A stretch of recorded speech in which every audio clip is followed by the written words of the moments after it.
Welcome back, everybody, to session two of Crown of Autumn. We recently left our trio as they had finished their appointment with the old fairfolk carpenter named Loom. Ukion had been gifted some new pieces of carved wooden armor, carved by the old gnarled hands of Loom himself. Uh, you guys are back down this country road back into this village known as Bren. You've been given directions to where this brigand named Tezek might live. Uh, the warden of your troop, Salmonak, now as he is now come to call, is uh, has given you guys the directions, and he's staying briefly with Loom for a uh, a few moments of meditation, but he will catch you up shortly. You've been told that Tezek layers in uh, a grotto, a kind of a small cave, kind of wedged between two large rocks that inevitably becomes a cave with some pinpricks of light. You've traveled maybe a handful of miles, not maybe a couple hours on the road, quite literally. The sun is still out, good and bright. It is a beautiful autumn day. The golden light of the sun comes down through the treetops, bathing kind of this multicolored fire orange, red, goldenrod. These trees are breathtaking, even amongst Fey standards. But you find yourselves, at least Auron does, finds himself pulled with a strange gravity. There's a grove nearby. Auron, would you describe your character as you guys are going down the road here to your destination? Oron is a Don Fairfolk with a beautiful set of ebony horns atop his head. His eyes are very piercing, seeming almost to look almost through people in a lot of cases when he's even looking at them. Some might describe it as like the 1,000-yard stare, as they say. A lot of pain and a lot of horror behind those eyes at one time in the past. He's wearing fairly simple garb and cut in the style of the fair folk. Um, some might even call it rustic. Different muted colors, earth tones, browns, greens. Um, Many of it looks to be as if, well, to an untrained eye, it looks almost as if it was stained, possibly, but to someone with the eye of a dyer, it's been artfully dyed so that it sort of dapples and blends into the background as best possible. The cloak he wears upon his shoulders is a dark brown at this time, and underneath, peeking out occasionally, you'll see some kind of leather that is either dyed red or a natural red. He As he's walking in this forest, he's looking off towards this where he senses this feeling coming, almost with a sense of longing in his. You can sort of see on his face, but um, one of the on a person who is normally very laser focused on what's around him at all times, he seems to be a bit distant at the moment.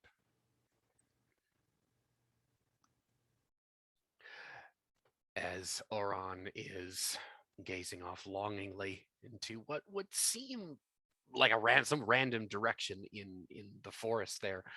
Um, Ukion, you may pause as Auron is just slightly down the road from you and follow his gaze, and immediately you feel the strange gravity as well. tugging at your fey heartstrings. There's a grove nearby. Please describe your character for us. Wafting through this farscape behind Aran in his rustic garments and his grim demeanor is another Dawn Fairfolk, one who is perhaps a little bit more, one could say even gaudy in his dress, but with a bright orange emblazoned wooden breastplate upon his chest, leading him forward. He is, however, wrapped in a somber embrace of unseelie fey garments from very far away. He is tall for Dawn Fairfolk, though not the tallest of his kind. Male, and he has a subtle fierceness to his features, a lithe and well-muscled build, but still agile and quick, snake serpent-like even. He walks with a determined and careful step, and as he approaches behind Aran, when he stops by the road or by the path in this forest, looking over towards the grove, he also then gazes longingly towards that place. The two of us are fair folk. We know the significance of these kinds of places. This beautiful land. I stop there and you can hear the slight clatter of the newly acquired, newly gifted braces and greaves from the master carpenter loom, newly worn and comfortable to fit. I stand by the side of Arwan and gaze towards that direction for a moment, listening. The sleeper's call, Aran says quietly. It seems maybe it's a trick of the wind. Maybe it's a trick of the bird song. There's a distant singing. Is that singing I hear? Aran tilts his head and listens for a moment. Actually, he closes his eyes. And he says, I can't tell if it's singing or the song of the birds or the breeze and distant leaves, but there is a song to it. And he looks over at his companion for a moment. He says, I think we should go pay our respects. He just starts walking that way. But what if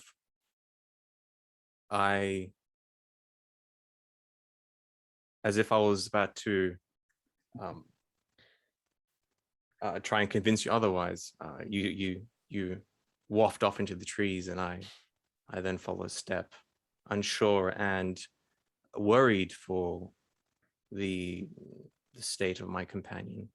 He has been on edge as of late, and it seems the closer we get to our prey, the more excitable he becomes. Yeah. I follow carefully, watching, making sure to protect my companion. Yeah. Aron's steps go from determined as they were. We were heading down looking for this quarry of ours, to more of a. It's an easier stride, not as if he's stalking something, but more as if he's. Well, it's almost as if he's going to meet an old friend or visit some family he has long been apart from. Sort of that easy walk that you would see of someone walking in that direction. Easily sort of weaving between the trees here. Occasionally pausing for a step, tilting his head as if listening once again, and then continuing, letting the sounds of the of the tones of music possibly wafting through the trees to guide him more so than in his eyes.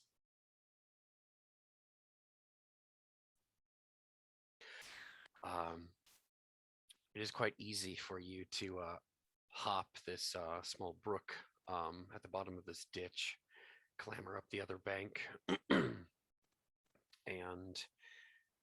a good maybe 1,000 yards in that direction, you've now lost sight of that country road. A strange, a mixed feeling tugs at both of you. That's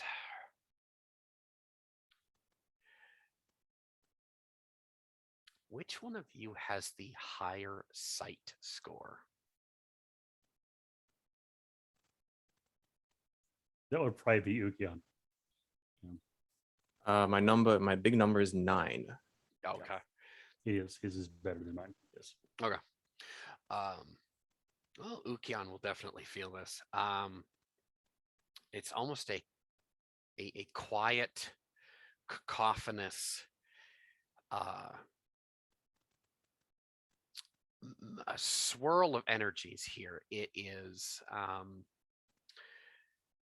it's almost as if you walk into you are the newcomer at a lord's hall or at a family reunion, and you open up the door into this hall, and immediately dozens of conversations are being had. And then I stop as soon as I enter that silence. thresh. Wow. I stop. Oh, so good. Oh no, continue, please. Sorry. As soon as I feel that, I stop and I call out to Arwan and say, Arwan, we've entered a threshold. We're treading upon ground hallowed. Do you feel it? Just now. Oran will stop immediately upon the voice of his companion behind him. You see me looking around, and I touch a nearby tree, and I look tense, maybe even a little bit shaken, like on high alert. My hand reaches to a pendant around my neck, a symbol of Arwathius upon it. I look around. I seem to be very alert. Oran, would you make me a meditation test, please? Yes, just a second here. Hit the wrong button on my monitor. Guys, did you just turn your monitor off? Yes. I was gonna say it got pretty dark in there quick. Yeah. I was spooky ambiance for the Halloween season. Yeah. There we go. Yeah. I was muting it just in case I get any pings. All right. That's what we So want. Meditation. So okay, let's see. Do I have meditation? I think he does. He does not have meditation. He does have self-control though. So wrong that's save gonna at this be- point. So that's going to be at a -4 then, right? Yeah, no, you're kind of oblivious to this. You Okay. would like to go That's visit Granddad's grave, and Mhm. you do not hear the voices from Okay. beyond the grave, beyond the veil, communicating with you. However, so- Ukion certainly feels that, like I described before, it's like a bunch of these conversations happening, but they seem like they're from like you're standing outside and a conversation is being had inside a building. So it sounds like muffled. It's not negative, but you've walked in on a swirl of energies. The spirits here are not upset, but chattering. I walk up, I take a few more steps forward and come right next to Arwan, and I say quietly, low, we should approach slowly, carefully. We should not Run. hide ourselves. And I take off my hood and I reveal my full head. Oran looks at you and nods. and his hood was already down at this point. He sort of looks around though to see. He's going to make an awareness test because that would be what he would do in this situation. Oh, Perfect. one of them is an 8. Please do actually. Both of you make an awareness Sure. test. That's going to be a 23 for me. Okay. All right.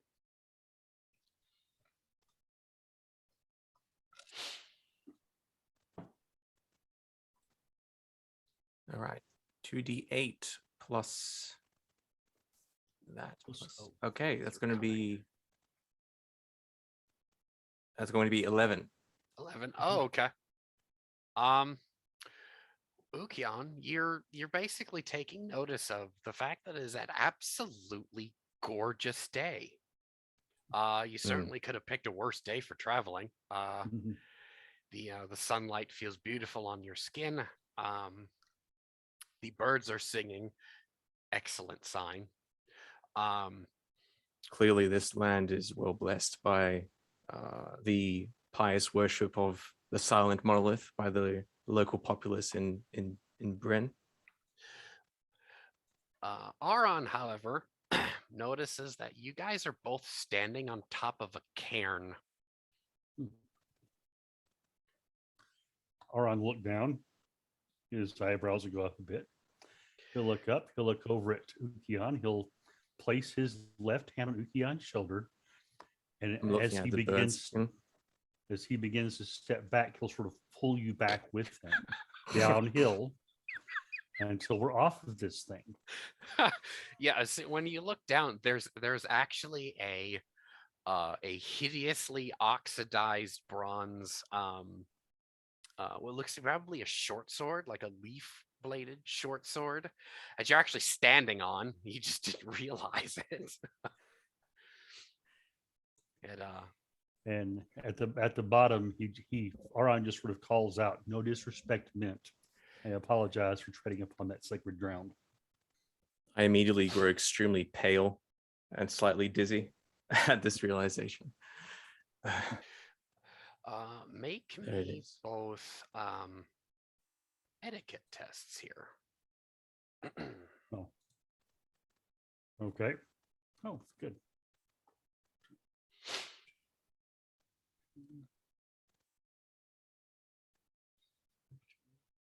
So 14 plus Hey, it's 28. etiquette is spirit, right?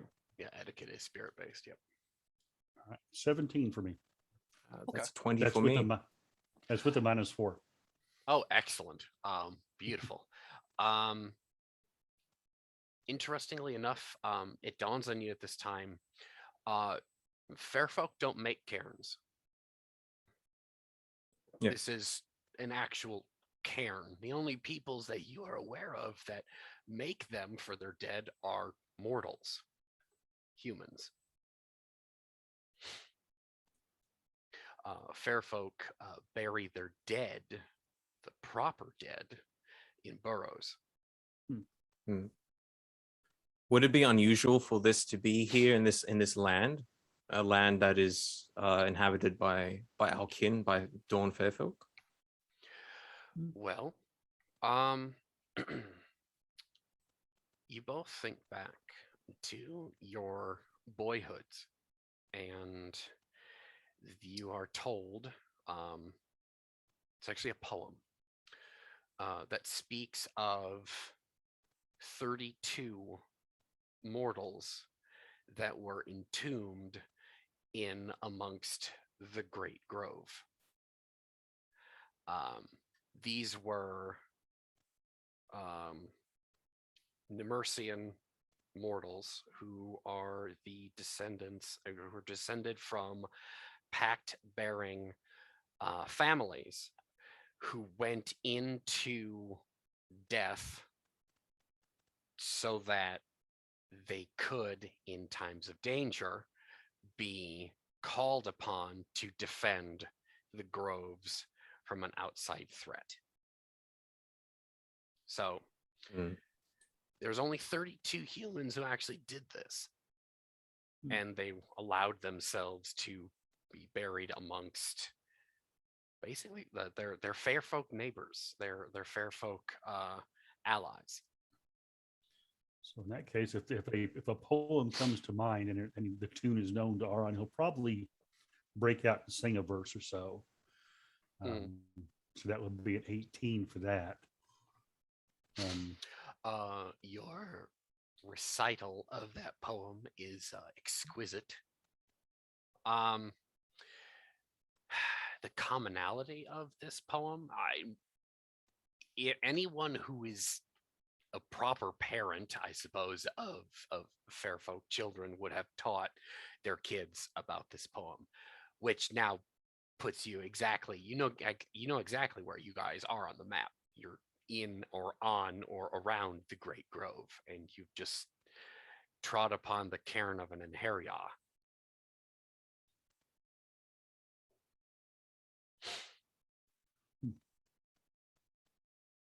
Aron looks down at this cairn, and as you said, does it? Is it? I'm assuming it's mostly stone. It's been grown over Oh yeah.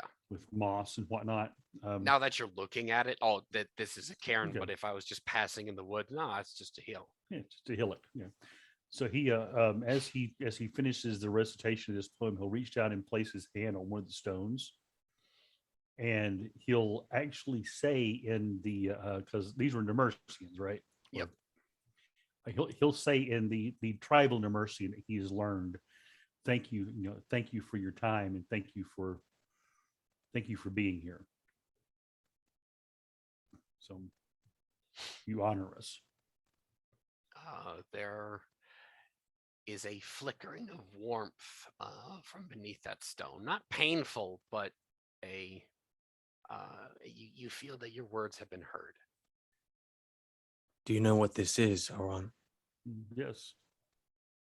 This cairn, as the song says, it is where 32 of the mortal folk are entombed. They chose to do so. The legend goes that if the Great Grove is threatened, they'll rise up and defend it. So they have not risen up, so I think they do not think of us as a threat.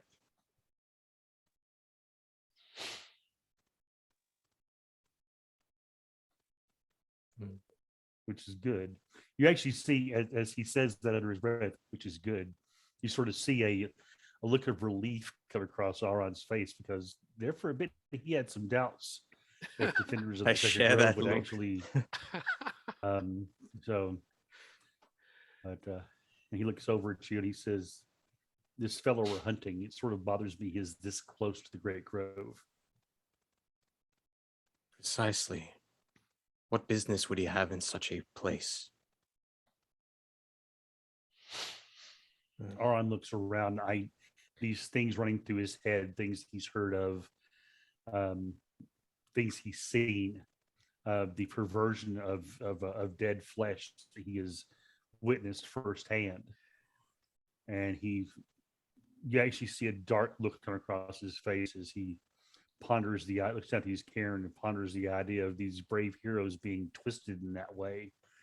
He looks over to Ukion and says, I think we spent enough time here. We need to be on our way. We have business to attend to. Yes, we must find this Tezek.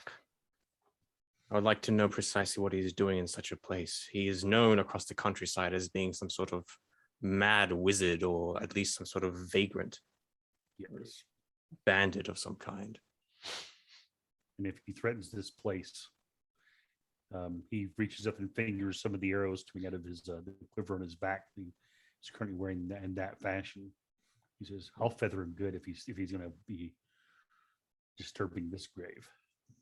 Let us make sure that we get what we need from him first before we dispense our justice upon him. But I will aid you should the need arise. Aron goes, acts as if he's about to say something, then thinks better of it. And he just nods. And then he looks back and starts head back the way he came, following his own footsteps if he needs to. I follow, carefully watching the ground to make sure that doesn't happen again.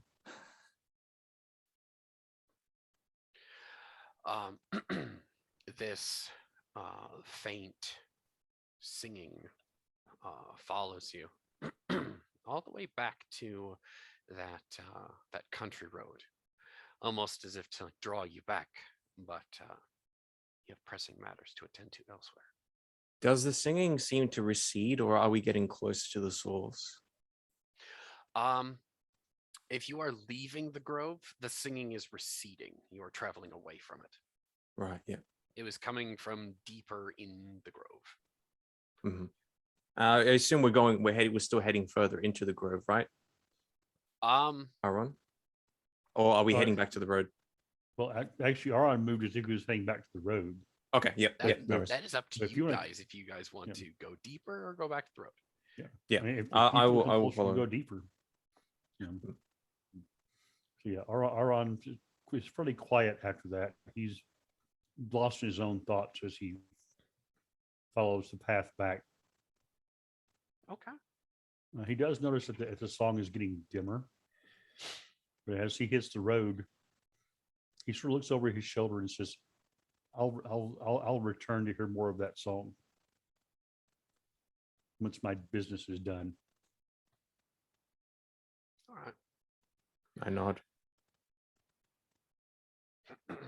So, following your directions from the old man Loom, you find that small, this icy cold autumn river uh, that that'll eventually lead you. You guys are going upstream as opposed to downstream from it, picking your way. The going isn't rough, but it's certainly uncomfortable. Um, the thorns and low branches of the thicket here kind of like slash at you and tug and pull at your clothes, and um, you you realize that with the absence of your companion warden, well, without him here, you did realize that as he moved through the underbrush, it seemed that the plants bent to let you three pass, and you might smile despite yourselves, or smirk, maybe even roll your eyes and, oh well, magicians, you see. I wonder what it is as a blessed life to have such a magical potency of the world. Um, you find yourselves um, at the bottom of a small waterfall. By small, I mean it's about 20 feet high. There's kind of an echoing effect here, and the breeze is cool yet pleasant. Don't get in the water; it's colder than hell. Um, but with this and the warm sunlight, kind of creates a picturesque and albeit very pleasant picture here. You look across the river. You see a trio of deer, a buck, and two does watering themselves maybe a couple 100 yards away. And with that, I will leave the floor to you. How do you wish to proceed? Aron instinctually reaches for an arrow. He sees a buck across the way. Did you say it was a couple of 100 yards away? You said About 100 yards. about 100 yards. Okay. He That should be an easy shot for him. Yeah, he looks up and looks at the three deer. I guess I'll do a wilderness lore check. Which one looks the healthiest of those three? That's a silly question. In amongst the lands that the fair folk call home, all deer are healthy here. Oh, true. In case Lest he'll you, eye one of the doe. He'll eye one of the doe, Okay. and he'll let fly with an arrow. Lest you remember the couplet about killing a stag when Awarthios may or may not be present. Ukion. So that's a 23 to hit the doe. All right. Roll damage. Happened to be a few many feet back before Aaron quickly takes out his bow, and before I can really say anything, he's just like, Yeah. boom. It's all 7 damage. Yeah, you can describe for us how you slay that deer. Okay. So yeah, the arrow expertly hits just behind the front leg, piercing a lung in the heart at the long distance. And he immediately, of course, I'm sure the other 2 deer run off. Mm-hmm. And as he looks back and he sees Ukion's look, he said, I slew one of the doe so that the buck and the other doe can propagate.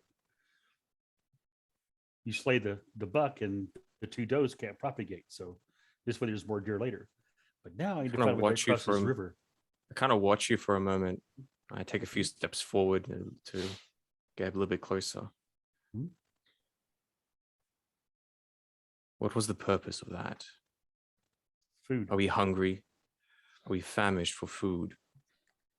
We will be. I have had many a day that I have walked this land with an empty stomach. Enough to make me understand that when food presents itself, one takes it.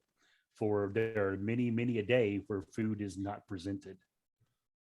There are So- also certain laws and dictates to do and to observe in certain lands and customs. I don't know if that was, I don't think that was appropriate, my friend. Oh. Well, what's the appropriate sacrifice to make appeasement there? I'll have to cross the stream. Should I give the heat of my body to that, or what is the proper? I've spent way too much time in the wilderness alone. And amongst humans, he's acquired many bad habits. I'm not a character. I'm just the That's fine. left-hand side of Ukion's brain Yeah. right now. Yeah, no, yeah. Yeah. So I'm just taking this information in. I'm not saying anything Mhm. inside. I'm having my own thoughts, but I just look over. Mhm. I look over towards Arwan and his black antlers. Mhm. I just ever so slightly shake my head. Mhm. In time we will find out. Go, take your kill. Mhm. Do not dishonor it by leaving its carcass into the river. Never, he says. And are there stones where I could possibly cross the river, or am I going to have to actually swim this thing? It's maybe about knee deep. Okay. I In that mean, case, it's what- certainly yeah. not. That doesn't matter Yeah. if it's cold, but Yeah, As Aron he'll- turns and makes his way across the river to get his kill, I take out my Arathius pendant and I start making signs of protection against bad curses and bad ill luck. As I do not wish to claim any any wrongdoing here. Okay. So, okay. So anyway, the when I get across the way, let's see here. Oh, I'm looking at where I'm supposed to be looking at here real quick. He'll take out his belt knife and such and start basically dressing the deer. As he's doing it, he sort of looks around because now Ukion hasn't spooked, and he's continue. I'll I'm just he sort of- watching from across the river. I haven't crossed the river. I'm just on this side, just watching. he sort of speaks into the forest, and he says, "I apologize as if this was someone you knew, Warthius. I am but a simple hunter, and I thank you very much for this food that that will allow me to will sustain me and allow me to. And he's going through his head because he doesn't know a whole heck of a lot about religion in general. Mm. He's And you've thinking been of things abroad, so yeah. So he thinks of things that he was told when as a child and such. He says, but this is the only way I know how to be self-sufficient. also let's Mhm. let's pause here. Yes. This is from what I understand. Now, Keith, you tell me, is this Mhm. the first time or one of the first time that Auron/Shihan has been back home since his Yes. banishment? Yes. Is it the first time or has it been It's basically the first time he's been back to this area. Yes. Yeah, I he's okay. stayed away Oh, mostly oh, among oh, humans and oh, oh, whatnot. goodness gracious. Okay. Because all right, well, you cross the river. Uh you're there's a few stones that you could hop across. One of those hops is really reaching, but you ever get across there. Um you pick your way around that bank and you come across the corpse of a nymph with one of your arrows in her heart. He looks down. He falls to his knees, looks up into the sky, and he yells out in Feywise, "Why me?"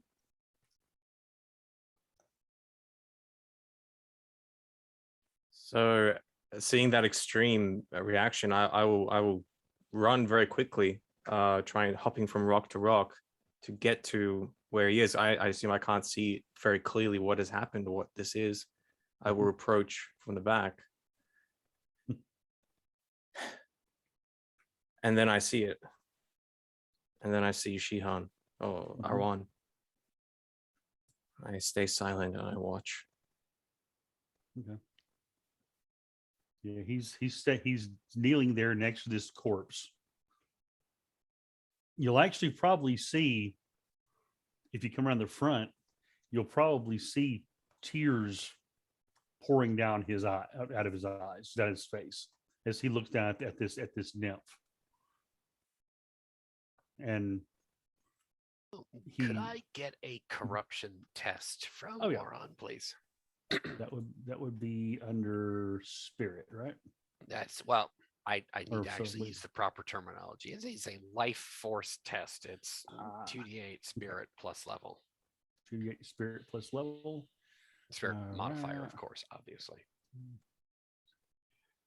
That is not very good at the moment. That is going to be a 13. Oh damn. That is okay. There are 4 points of corruption sickness right there. All right. Okay. As this sinks into you. All right. Yeah, I was going to ask if he was going to get some of that because, yeah. And where is Ukion in this? Have you caught him up and Yeah, I've caught him up, and I'm looking just at this a horror? few feet away, just watching from behind. Mhm. I am going to need a life force test from Ukion as well, if he is able to see the corpse. Yes, definitely. So 2d8 plus life force modifier. Spirit modifier and level. Spirit. There we go.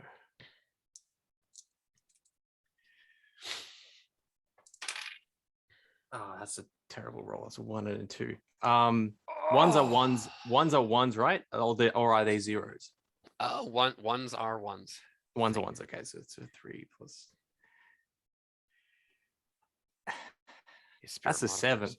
That's a 7 total. That's a set. God dang it. Well, I okay. Damn. All right. This got just really interesting. What is Ukion's spirit score? His stat. My stat is 9. Okay. That is roughly half rounded down his spirit score. All right. So the horror of this situation sinks in to Ukion, and he is going to take on his first degeneration here. Hmm. Oh no, okay. Oh, okay, this would be really interesting. Okay. You take on the degeneration Wrathful out of the out of the category which is cruelty. So your degeneration is cruelty dash wrathful.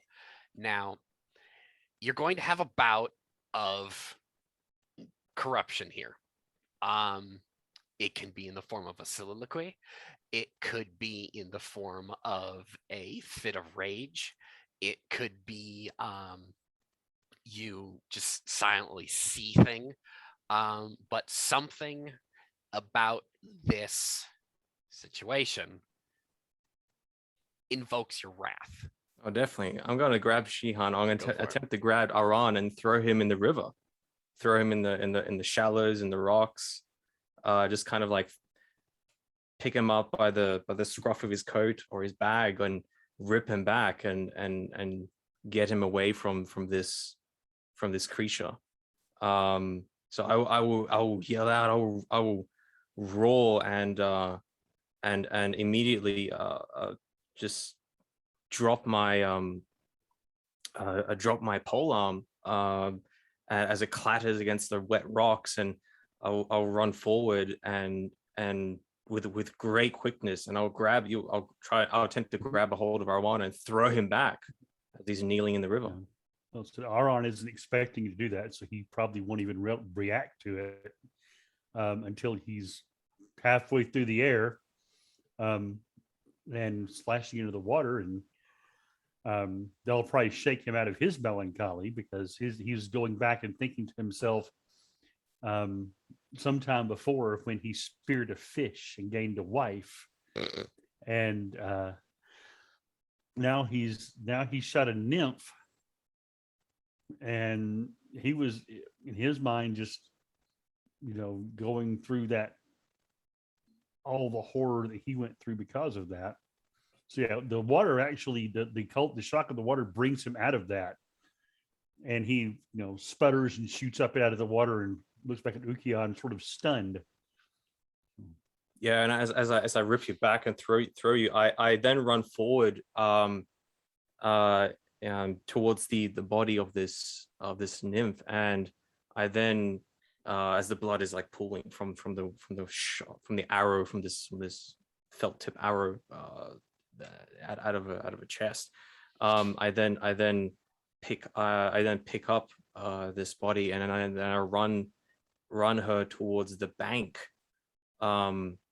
and lay her down by the rocky pebbles of the river. As you're just break the surface, and I just spotting around on the rocks and the shallows.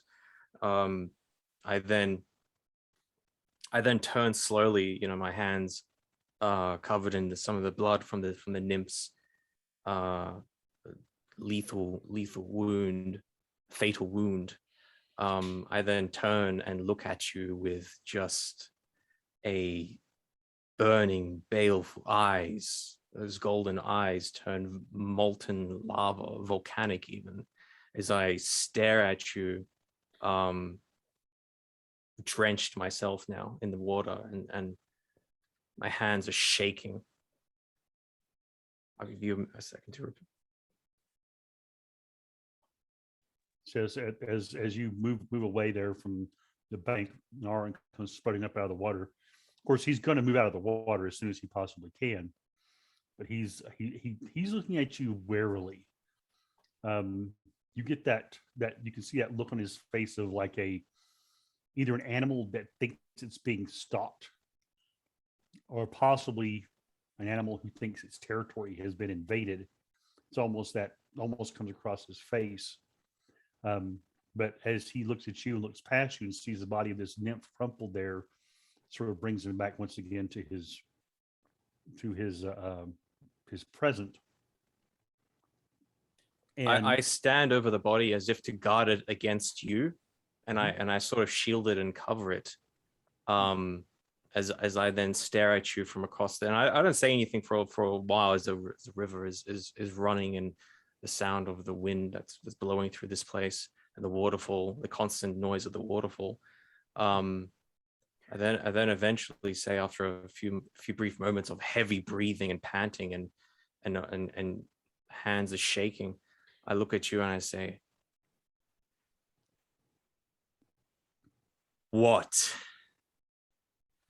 What sacrifice are you willing to give for this transgression? Aran the Red Blade. Aron looks, and his shoulder sort of slumps, and he says, well, the last time this kind of transgression happened, I had to marry its mate. This is no time for jest, you pitiful creature.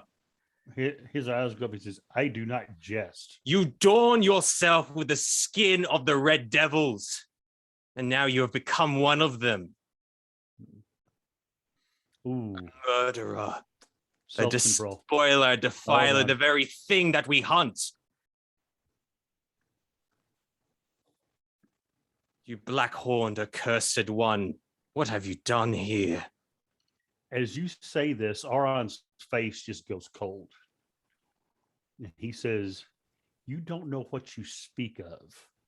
I have seen much in my travels with you, and I have seen you murder her. He reaches up and grabs his horn, the black one. He says, you see this? This is fate. This is a curse I bear. I seem to be fated to do, and he points at the nymph, this. It seems to be each time I come across something like this, I slay it. Be it your gods or whoever else who have played this curse upon me, cast your aspersions at them. You claim this curse was placed upon you unfairly, but your actions do not support. He actually at that point cuts you off and says, I shot at prey. If a god wishes to clothe their nymphs as prey, do not know our customs. What they get. I then yell and I say, off in the woods. I yell after you as you stomp off in the woods, say, do you not know our customs? You do not slay the deer fuck. I yell in a curse word, you know. Okay. That's fine. So yeah, Aron just stalks off into the trees. So he goes probably about far enough away to where he's not in direct eye shot, and will sit down, lean up against a tree, and just let it all out. You'll probably hear just a guttural yell off in the distance. Just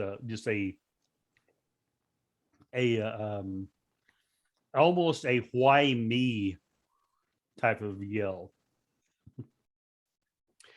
Ukion, can I get an awareness test from you? I'm assuming, I'm gonna guess here that as soon as Aron dismisses himself, you go about what would be the funeral, or what would be a respectful thing, your ministrations of the corpse. Oh yeah, definitely. Okay.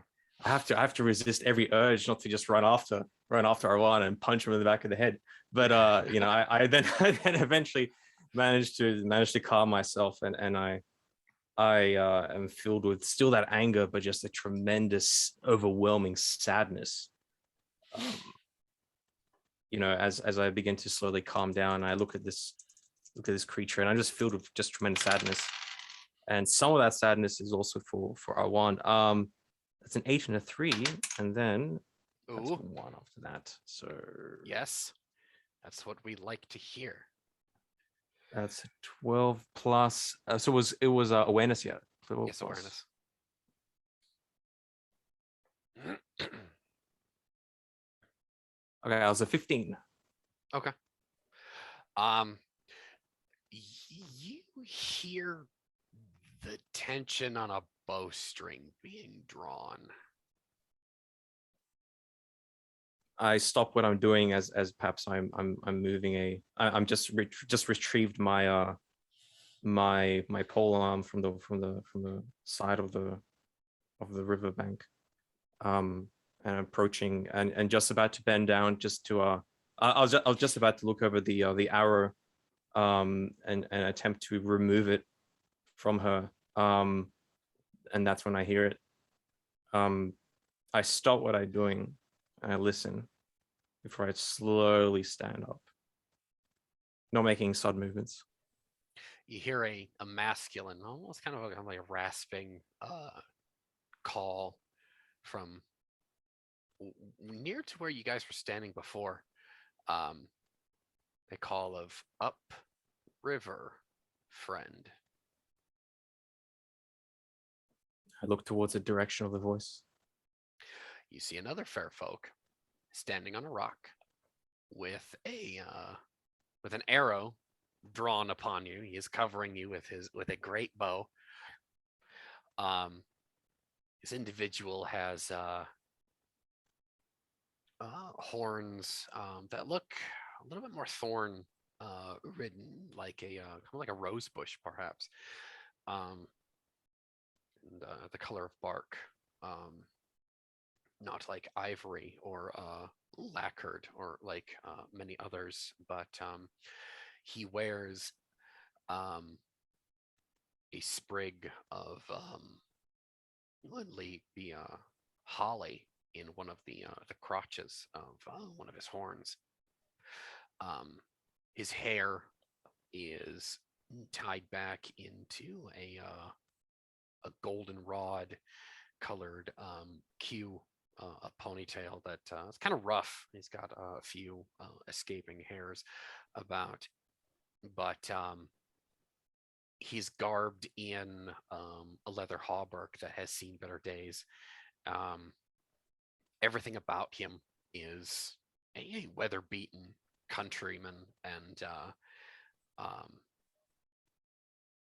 with a short sword of fey iron actually on his left hip, and on the right hip hanging is a tome, like a 2-3 inch thick tome on a chain that's actually kind of like almost like briefcase sized, hanging there that he could just pick up and then open, but it's chained to him.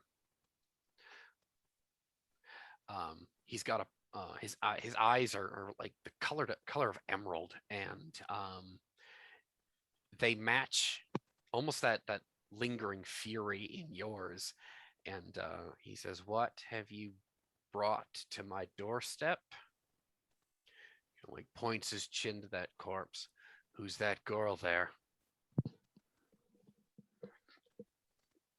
I raise my hand slowly to the side, showing that I have no weapons upon my person, in my hands.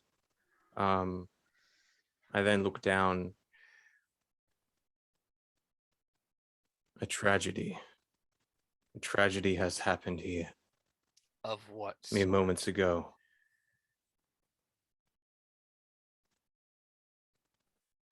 I ask for your aid, Kingsman, in conducting rites here. I am not a religious man, but you can bury her on that bank. There's plenty of stones over there.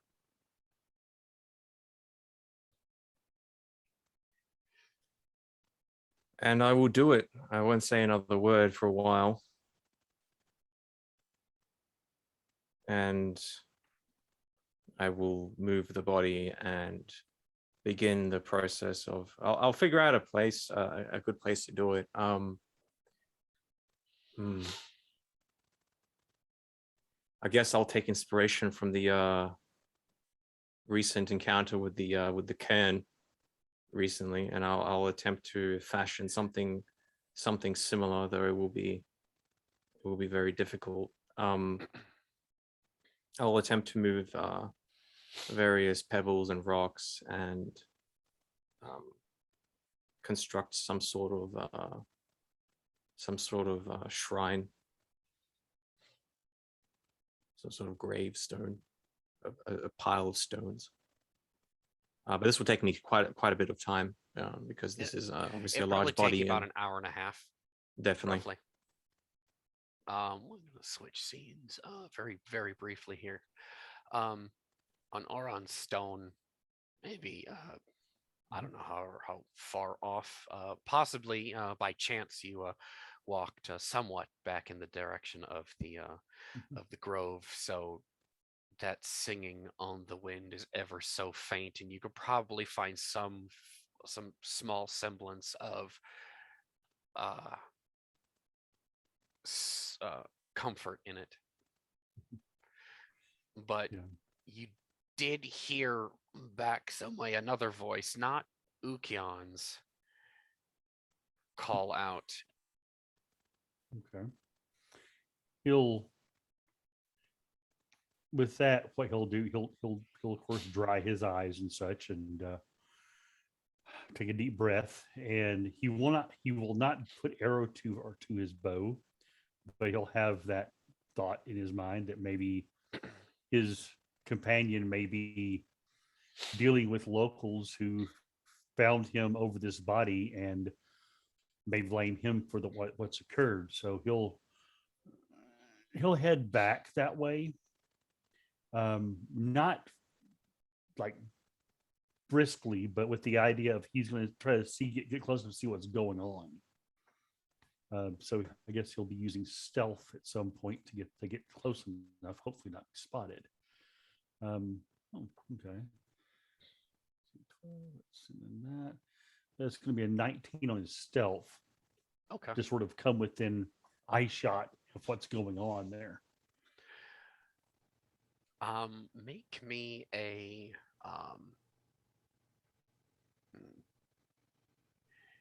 make me an awareness test, Okay. but add your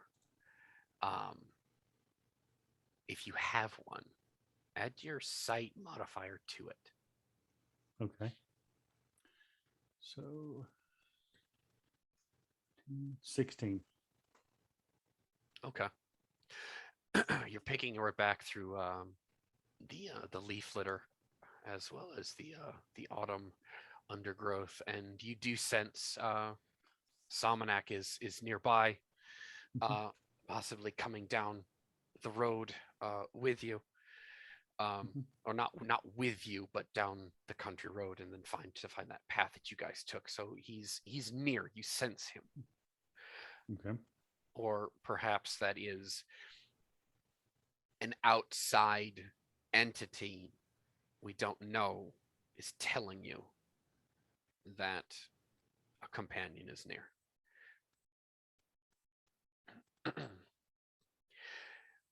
Back with Ukion now. The blonde newcomer.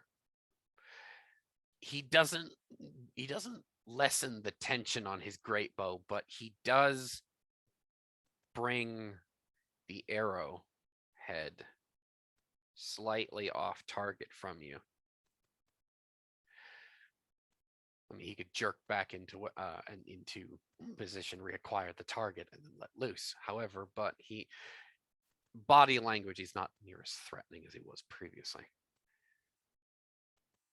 Yeah, I only occasionally glance towards him. I'm looking towards the this burial mound that I've constructed over the What period of name time. does your friends and your mother call you?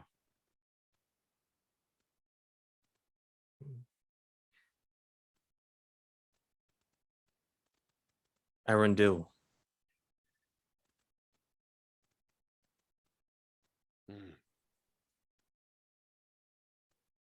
All right, then.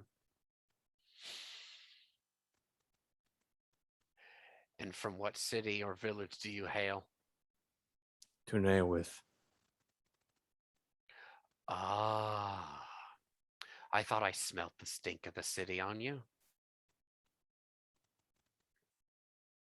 There's complete no reaction to that. Doesn't no sell it. And your companion? He pauses. Companions? He shoots a look downriver to see Salmonak strolling up.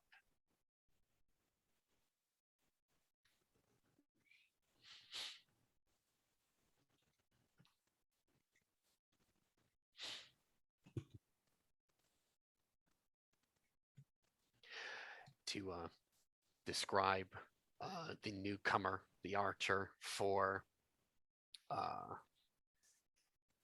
Salmonak. He's a blonde fair folk with goldenrod colored skin. He's armed with a great bow.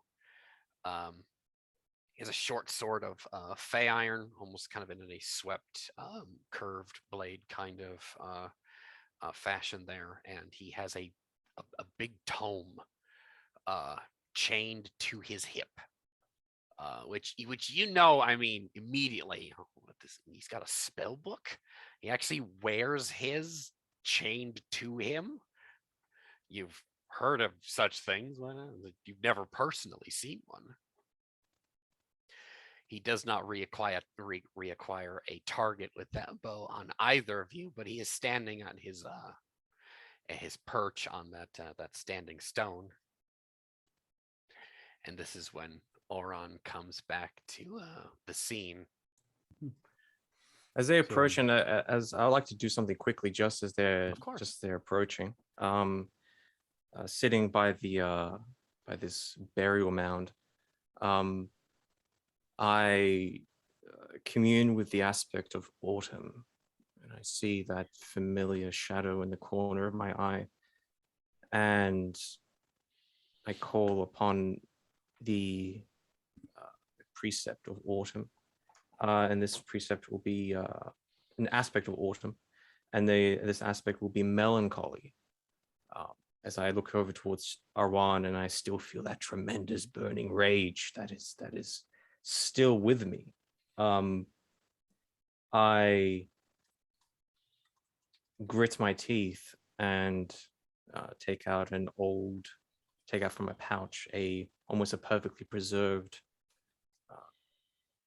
It's almost like it looks like a tome, but it's very small. And inside, I open it, and inside there are like these flattened, perfectly preserved oak leaves, red and vibrant, of autumn hue. And I will take that, and I will use that to attempt a ritual, along with some bones of a rodent, and call upon an aura of melancholy upon myself, and maybe even like this sort of like a very close, like almost like a small crowd or a small bubble of melancholy around me, to really dampen and dour and darken sort of the mood, and to darken my own mind and thoughts, and in order to take off the edge of that rage and bring it down to a more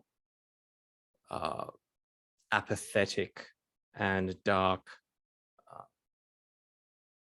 demeanor. I can make a roll if you wish. Please do so. All right. Oh my god, that's double eights. Holy fuck. Oh yeah. Oh my god. Oh yeah. All right, what the wow. Well done. That's double sevens after that. Oh Okay. my god. That's 30 on dice. Leave the game right now and go buy a lottery ticket right now. Oh my god. Oh my god. Oh, Ultimate Jesus. cloud of depression. That is don't forget to put a tally mark next to your sight, Yes. because that's going to go up once you level up again. Well done. There we go. Fantastic there. So Continue, please. As he is doing his ritual, Aron will just sort of stealthy come up, but as soon as he hears your companions, it's obvious this figure knows he's there. He'll step out, look at the fellow. He'll sort of stay where he's at, probably about 50 yards or so away from Uthyan. by a tree, look at the fellow and just sort of assess him, look him up and down to see, based on his description, I would think that he's at home in the wilderness. But that tome sort of draws his eye,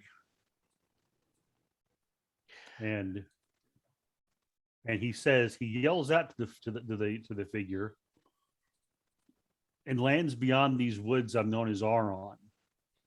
Who addresses me?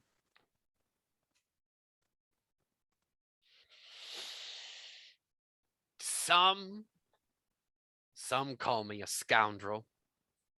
Some call me a thief. Others still might call me a witch.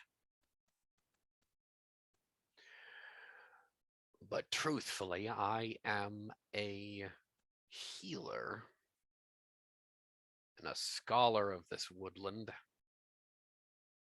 The name that my mother called me was Tezek.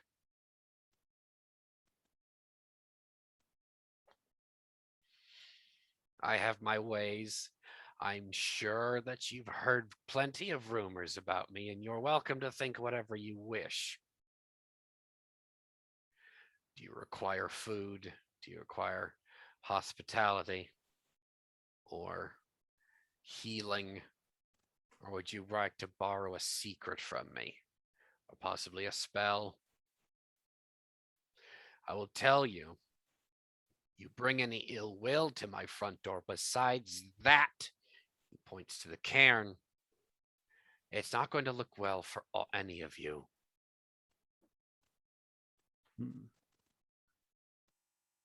I look at R1. You see Aron sort of glancing at you out of the corner of his eye, almost as if to see, do I have potentially two enemies here? Or he sort of glances over at you and notices the cairn, and his face sort of falls a bit.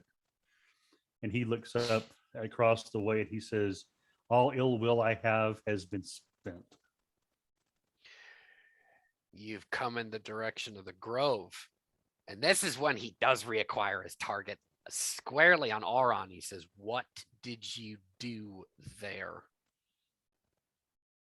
I sang a song and I thanked those who lay there beneath the cairn. We best hope that that's all you did. Lower your bow, Tezek. We have been looking for you to make a counsel. We did not bring harm or ill will intentionally upon you. This shall not happen again. How can you be trusted? Technically, it is the three of you that outnumber me. That is for you to decide. We can only show you what we mean by our actions.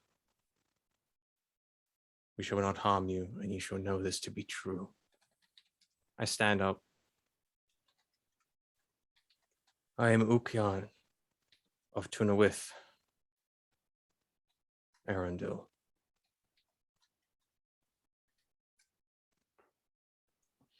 This is Arwan. This is Selmanak. We've been searching for you for many chains. Have you come to bring me in? One of the local lords decide that I need to be brought in ignominy, in chains? We do not serve these local lords. We serve the purpose of hunting the Red Devil sorcerer who calls himself the Undying. Really? That's an interesting thing these days. I'm aware of Endukaga. He passed through these lands maybe a handful of months ago.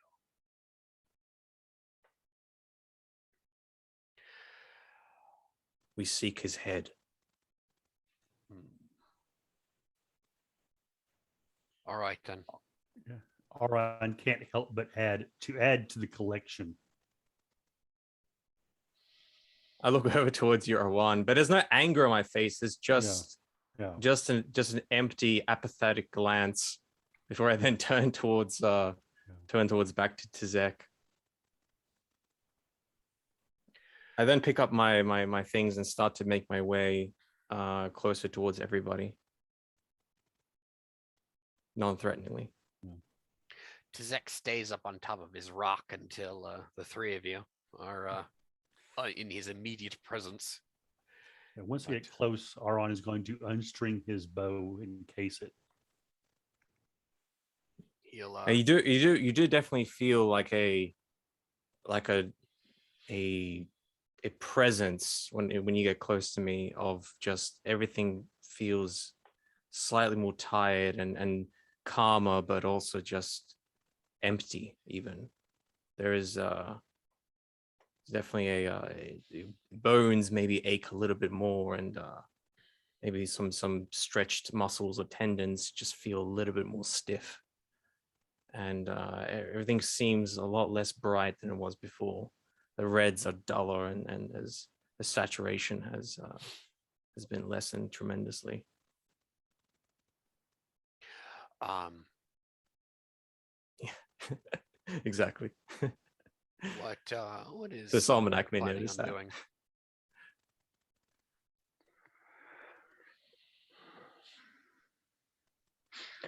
Salmonak would have walked up upon this scene and Salmonak's seen some horrors. We know Salmonak's seen some horrors. He doesn't have the apathy that Ukion is doing right now, but he has that look of, he knows the light has diminished, but it's not his compatriots doing. And that's actually one of the things that actually brought him back upon the scene here, was he felt the light diminish and leave, and he felt drawn to the spot. And his face, he has that patient look of a man who has seen death too much, but is tired of seeing death, but also that fierce, almost determination of, well, now I have to do the next step.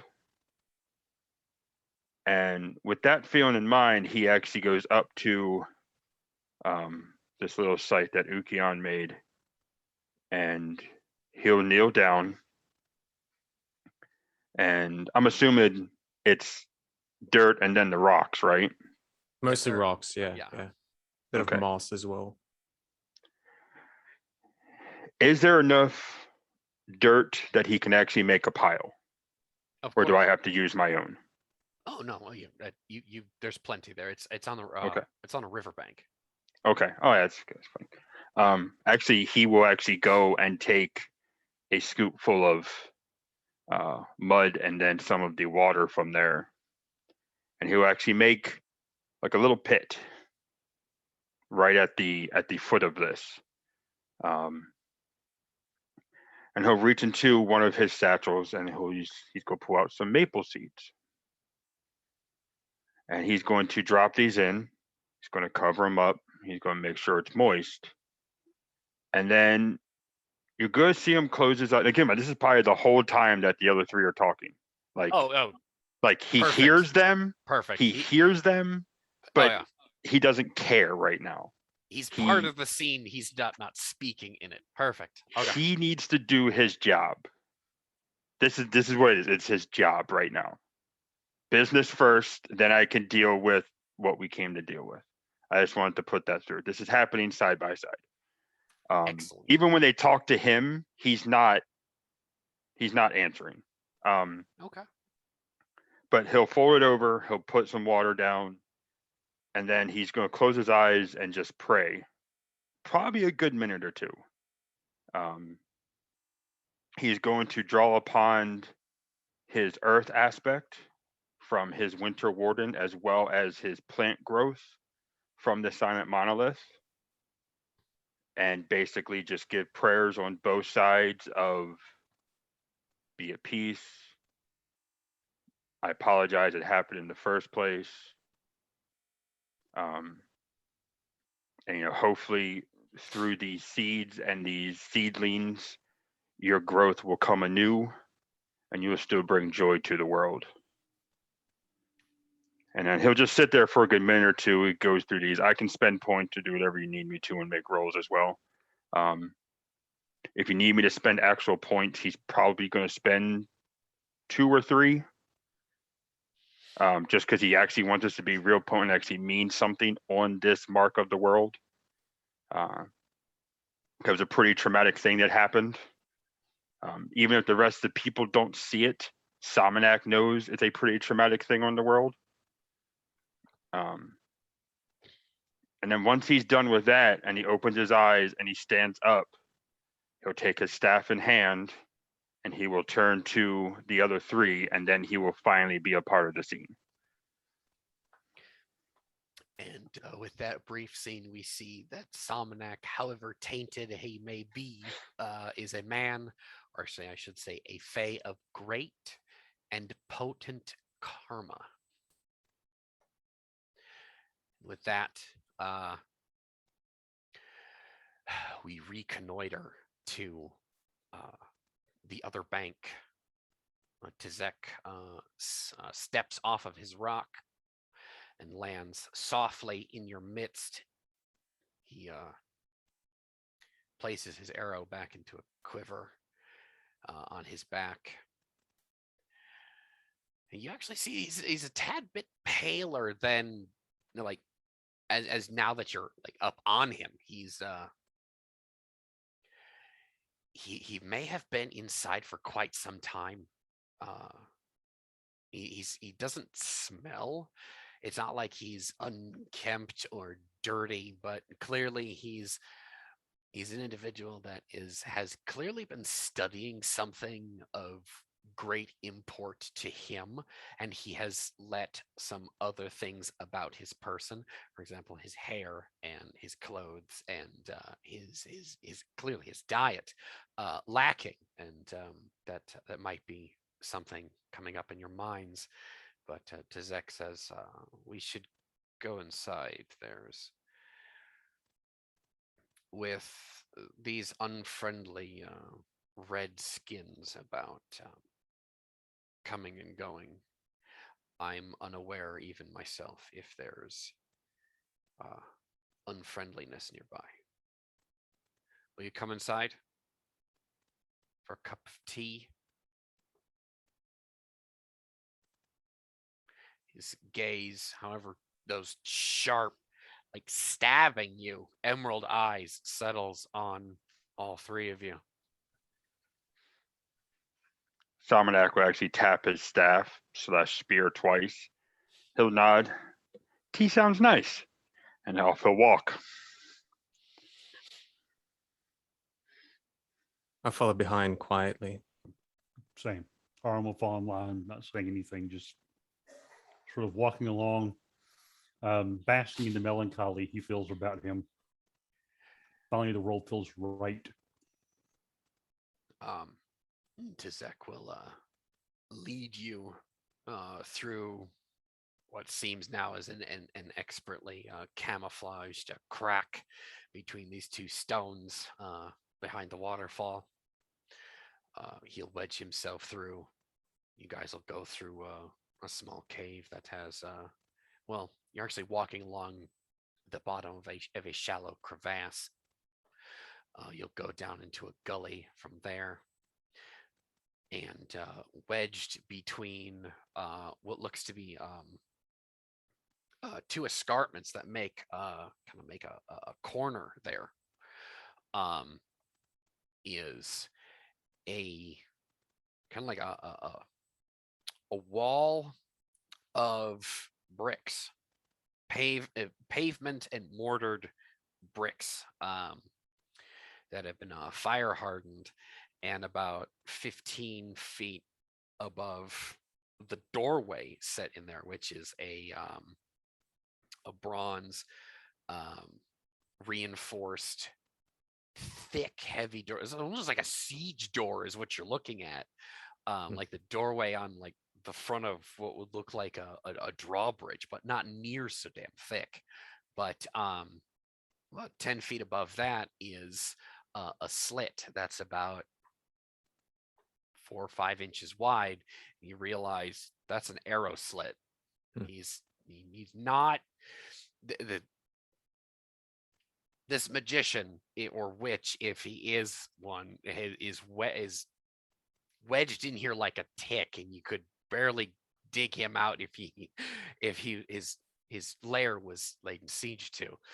But he takes out a rather gaudy and rather ugly ring of keys, almost like a prison warden. He's an odd fellow, quite literally, in all accounts. All of these rumors you've heard about him, do these people know anything about him? He unlocks the door. He's almost like nonchalantly jingling the keys, and he steps inside and keeps the door wide for you. All of you being fair folk, having horns, actually have to bend down in so your horns don't get lodged in the upper lintel here. Does it look like this place was built for fair folk, or like for people of that size? Because I assume it looks to me that this guy is squatting here, like he's found this place. And there's a touch of the fair folk in design, but it is specifically designed like anti-fair folk in. Yeah. Obviously it has you can't not have that artistic and beautiful flair to it. Clearly it's a custom work. But it's almost purposefully inconveniencing for people who are of fair folk heritage. And you've got like, this is 5 foot by 5 foot foyer there, and he walks across it, takes his boots off, and then puts them in the corner and goes up another few stairways there, and he goes, take your shoes off. Arnold will do so, and he'll prop his bow up in the corner. You guys do notice, I'm not going to make you roll for it. There is a naked bronze sword on the left-hand wall in a rack that looks like it's got several cycles worth of dust on it. You're not sure if etiquette-wise, if that's because you guys are unwelcome, or if anyone who comes here is unwelcome. You don't know rightly, but it's probably the latter. And it's this tiny cavern. It's like this little, it's almost like a Victorian house sandwiched between two larger homes. And it's only about 6 to 7 feet wide, and it's tiered.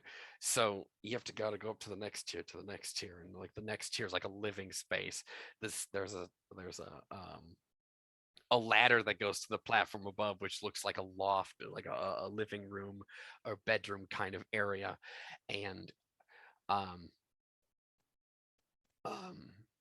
Somanek in specifically hears like the bubbling of a cauldron in the back, and he's steaming something, he's cooking something, he's brewing something back there. But as you're kind of like following him through this cramped walk-in closet kind of stronghold that he has here, you guys get even more claustrophobic, and even more like, if he wanted to jump out out of a shadow in this place, he could kill all of us in seconds. I'm no longer comfortable here is probably the left-hand side of everyone's brain. Ukion, you're not going to be able to take your pole arm in here, is way too damn cramped for that. Yeah. Um, the ceiling is so low that you can't prop a pole arm up in the corner. It's like I have to out put it on the into side the walkway. Is on an angle. it's Yeah. so damn bad. It's almost 45 degrees there. But Tizek brings you into the largest room, which is probably no larger than a studio apartment in downtown Tokyo. Um, like 8 feet by 11, and everything in there is all of his. Yeah, no. You guys are touching each other. It's very claustrophobic. Mhm. Um, and he walks across this room to go to another equally reinforced door. He turns, looks over his shoulder. Make yourselves comfortable. I'll be back shortly. And he unlocks this door, jingles obnoxiously his keys, opens it, and there's the bright light just slices into your retinas. They're just blinded for a moment. The smell of steam from water being boiled, several different herbs like lavenders, goldenrod, and several other things, pungent as they may be. He's brewing some kind of potions back there, clearly. A few minutes pass. I'll let you guys have a brief scene in this candlelit room. It's very dark and very, maybe even for Somanak, it's very awkward, as maybe Awan is sitting on one side, Ukian is sitting on the other side of the room. Yep. Not Yes. talking to each other, not saying anything. There's like this heavy presence in the room. It's so much Not suffocating. making eye contact at all. Not making eye contact. Just so much passive aggression. Just so much. Oh yeah, yeah. You could cut it with a knife. Yeah. The tension It's is so thick. it was so awkward for you, Somanak. But like again, it's just like this. So on Okian's face, there is just absolute calm apathy, and he's just staring at the corner of the room just for a long moment. That's it. Ukian, you find yourself staring at what looks to be a carved wooden mask, a visage of the god Azeroth hanging on the wall. I study it with mild curiosity, though it's dampened in this state. I just kind of look at it and just kind of commit it to memory for some reason. Is it made of wood? Is it carved of wood? It is made of what looks to be like maybe 2 or 3 different kinds of lumber, but somehow they're fitting together, and right, which you don't see a seam on there. Clearly some excellent carpentry here, but Yeah. it is like horrific, malevolent, almost screaming visage of the Lord of Trees. But you cannot deny that the workmanship is beautiful. However, spooky as hell. Is it placed in a central mantle? Is it placed in a location like a small shrine or a place of It's in the corner of a room, which looks to be significance? like a small like house shrine. It's Right, hanging on yeah. a peg in the wall above an offering bowl. Yeah, are there others like this, or is this the only one in this room? It's the only shrine, yes, in this room. Yeah. Did we see a shrine when we walked into the main foyer? Through the door? You saw an offering bowl etched with runes that are most associated with Awarthios himself, a small stag figurine. Clearly, this Tizek is a polytheist of some kind. Yeah. The Awarthios shrine in the foyer actually had rainwater in it, and some flower petals, a sprig of lilac in there, as well as some silver coins. One of which, with these silver coins, was of a mint that you're not familiar with. Maybe something Hmm. far out east. Hmm. That was an interesting oddity. Having just in this moment of quiet silence and the candlelight, I will actually stand from from a chair or a bench in this room, remembering the encounter with the Cairn earlier today. I will take a moment to inspect the ground or inspect the wall, inspect the ceiling, look around and make sure and to see if I can find any sort of evidence of uh, esoteric or ritual markings or carvings or of the occult, or because apparently this Tezek is it's claimed to be some sort of magician or a wizard or a sorcerer himself, or we've heard all kinds of rumors. I wanted to find out if this place is if there are any such things here. Oh, the place reeks with it. There are Yeah. crystals and candles of many different colors, and tomes, mostly tomes in this room. So many damn books. He's using a stack of books to hold up a nightstand, is what he has next to the bed.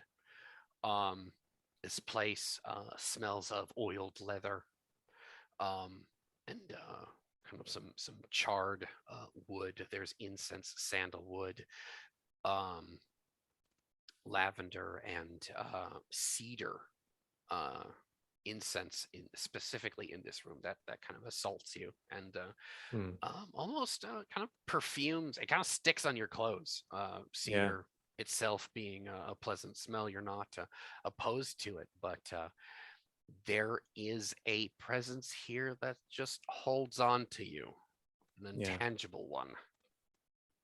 So it's probably fair to assume that the rumors or the claims that he's some sort of hedge wizard is probably, or someone capable in that field, is probably true. Oh, quite true. Yeah, yeah.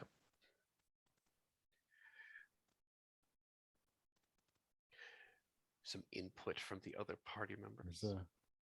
As Ukion is doing that, Aron notices him looking at the mask, which Aron is pointedly not looking at. And he thinks to himself of the last time he was in a place where a mask of that, at least similar of that was, and he was haunted by that horrible thing for so long in his dreams. But then at the same time, he thinks to himself, maybe at this point it might be um, atonement, if you will. But as his companions, the silence sort of stretches on. He suddenly starts to speak, and he says, "Many chains ago, I was on a boat with a companion. I was foraging for food and saw a school of fish, trout to be exact. And thinking as I am as being a hunter, I speared the trout, thinking, this would be, fit. It's fish. It'll be a good meal for me and my companion for that evening. After pulling the fish aboard the boat, its body transformed into that of one of the Fae, not fair folk, but true Fae. I was horrified, obviously, and I gave the body back to the river.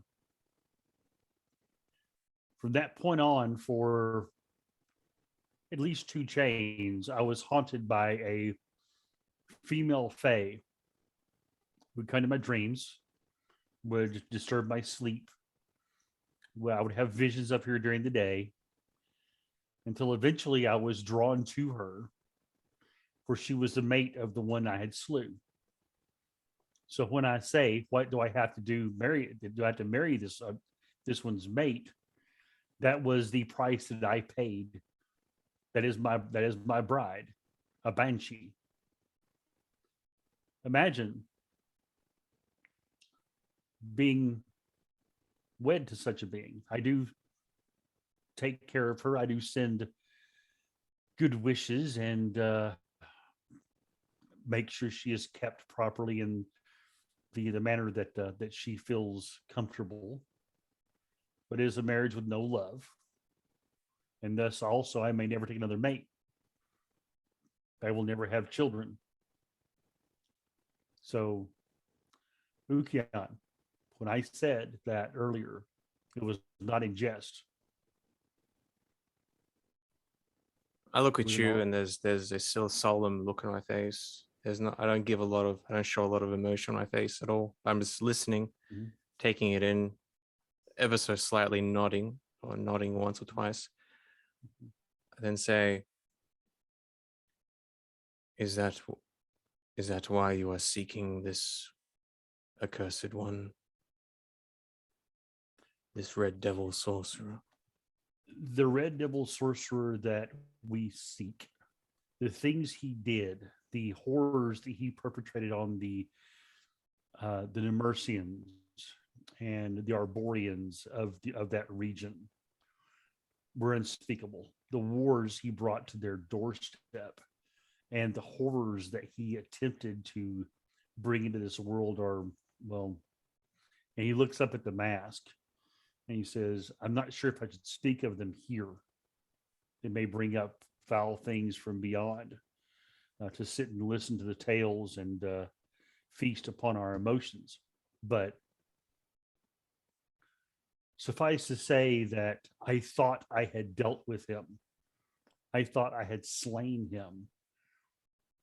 And in a fit of rage, much like you may have experienced today, after seeing what he had done to defile the bodies of many a brave warrior in that catacomb that I found him in, that copper mine that had been turned into an abattoir.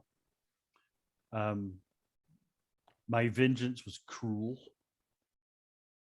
and it was a thing of darkness, a thing of shadow.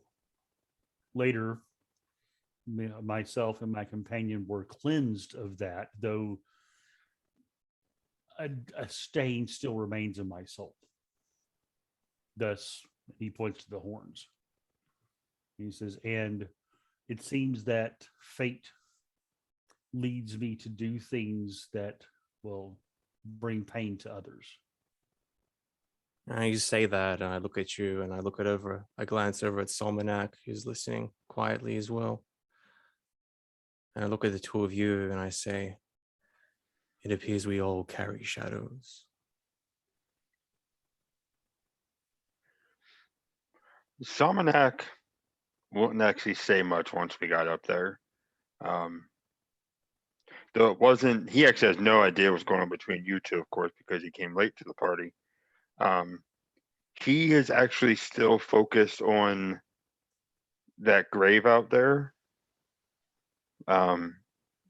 Still kind of focusing on the prayers he had did a little bit ago. When when you guys do start to talk, he does open his eyes again, look at both of you. He does notice the mask. He recognizes who that is, right? You're muted. Yes, you do. Okay. As he does recognize who it is, he would give a brief silent prayer to that one. For he knows that it is a god of the forest, but it's not always a kind god. And usually the fickle ones you have to make sure you give attention to unless you bring down their wrath. So he will give at least a brief silent word to Azeroth there, both for themselves and for the unfortunate one out in the ground right now. As Ukian mentions, they all have shadows.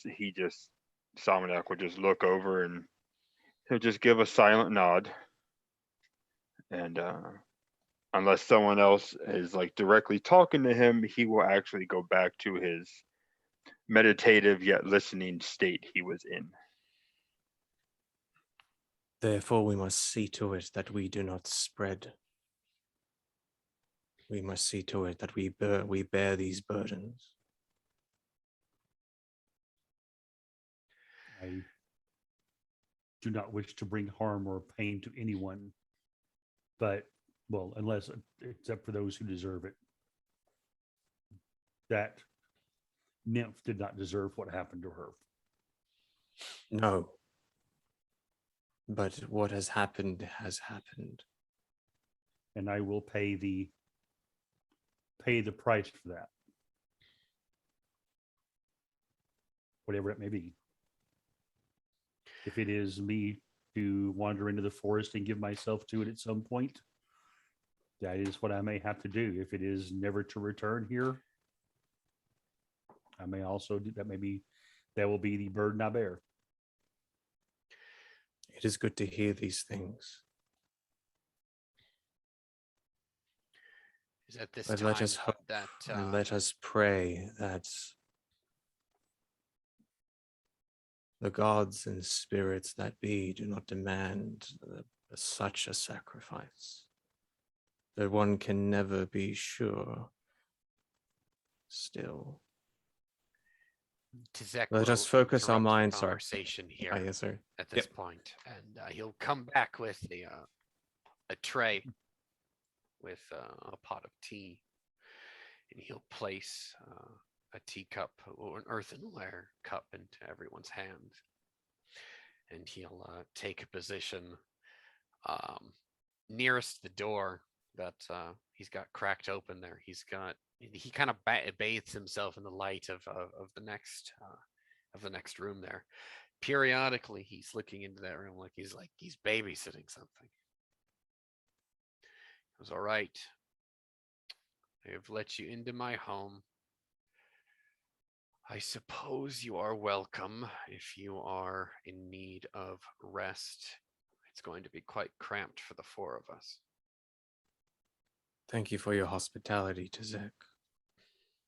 Old Master Loom had spoken well of you, and I am glad to see his words are That's truth. a lie. And I kind of gesture to my braziers, and there it's sort of, in the Loom craft room never there. has anything kind to say about me, he says with a smirk as he takes a little bit of tea. But I'm glad that you're able to walk away with that elder's gifts. They look quite fetching on you. He's very kind. Who killed the nymph? He just drops it right there in the room. I say nothing. I don't say Or, anything. I just look at him and say nothing. I don't look at Arwen. I just look at Tizek. I just look at him.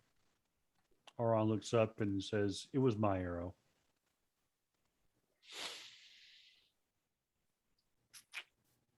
He sucks one of his teeth a little bit impatiently there. Why? I thought she was a deer, and I was hungry. Now And then is I not the say- time then to I- be taking deer in the forest. And then I say, it was a mistake. He did not know. Hmm. I have Yeah. spent many a chain in a cycle out among the far lands beyond the forest. There You are spend a lot of your time times with where, mortals. yes, for the most part, for the last 150 cycles or so, or well, That's long enough to create some bad habits. one of those is when food presents itself, one takes it, one does not. I think the mortals have a saying. One does not look too closely at a gift or question it. It is a gift, and when a potential food source presented itself, I felt compelled to take it, for that was, there might not be anything for, many a chain. Hmm. There have been times I have lived in that way. So are your kinsmen wrong for having the customs that we do? Or are the mortals now greater than we are? No, but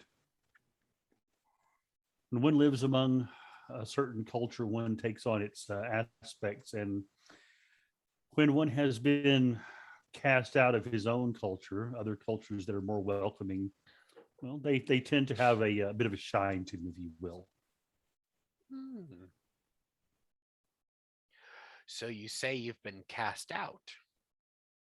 Yes, I was an outcast. My horns were broken. And you've only just returned. This was the first time I have set foot within these trees since I had left. Well, that explains it. Well, we put her under a bunch of stones, and you had a small ceremony. I hope that you don't bring your ill luck into my home. And we've disposed of the body. That is So not my intention.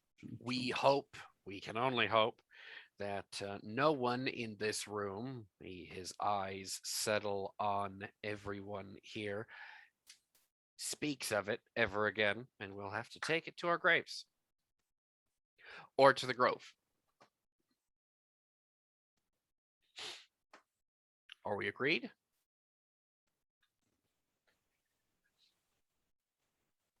I will only speak Yes. of it to myself in my own mind.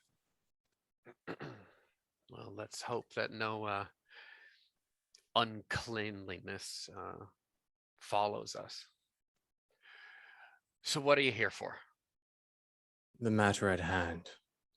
And that is? We do not have much time, unfortunately. As I have said to you when we met first by the waterfall in the river, we seek the Red Devil sorcerer. You say he is past this area some time ago. What can you tell us of him? Well, I came upon him when he was in the grove a few months ago. We'll settle on 3 months and 2 chains today. I was not prepared, as I was just within the grove myself, picking mushrooms, flowers, and harvesting some of my roots that I need for my rituals. And they were looking for something in the grove. And you serve as warden for this grove? A guardian? What? An unofficial guardian, I suppose. Where is the official guardian? There is none. I Well, see. unless you're referring to the 32. I've heard of that song. For whatever reason,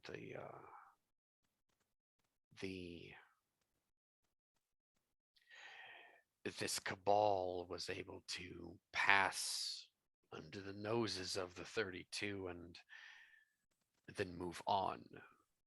And Dukaga had fled east over the Divide Mountains, and I have not seen his troop pass through this way ever since. I would guess that they're using the roads, the less frequented roads, to move members of their cabal. But I'm aware that these Red Devil people, they're not from south of here. They're from far, like to the inner world. I don't know why, but I've I never see. seen these aliens before. I beg your indulgence that we do not speak his name, but we refer him as the sorcerer. Yes. As you I have said earlier, it is unwise to speak of such things callously. I have I- encountered him before, and yes, his name brings pain to my heart and rage to my head. For he should have died for what he had done. At that point, there's How an he abrupt lives, how he- rattling at the front door. that kind of brings Tizek to his Mm. uh, to alert, a rattling, a scratching, and he says, "You three stay here." I stand. And he tears this fey iron short sword from its scabbard on his left hip, and he comes down. He cracks the door open slightly, and there's a brief conversation. Who is closest to the front door? I think I'll probably be the furthest away. So I'll probably be by the closest to the shrine in the would put room. me- that would be at the other end then, since we had Yeah. mentioned Summonac was between us. So I guess that would be Aron then. There's a feminine voice on the other side of that door, and Oron hears a very familiar feminine voice, and his own name being said. Oh no. Is it my wife? And there's just this scratching at the door, and Tizek just utters something. He just, what? Which one? The one with the bloody red scarf. You there with the black horns? Someone is here to see you. Of course. He stands up with a very resigned look, glances over at Ukian and Summonac, and just nods and turns and says, "Yes, it's for me." Okian has a copper axe in his hand, clutched. He holds Small his hands hand up. axe. He holds his hands up and Tizek say, meets you at the top of the stairs, and I almost kind of like he almost impales you with the short sword. And he goes, Mhm. "Who else knows you're here?" "Only my wife. She always knows where I'm at."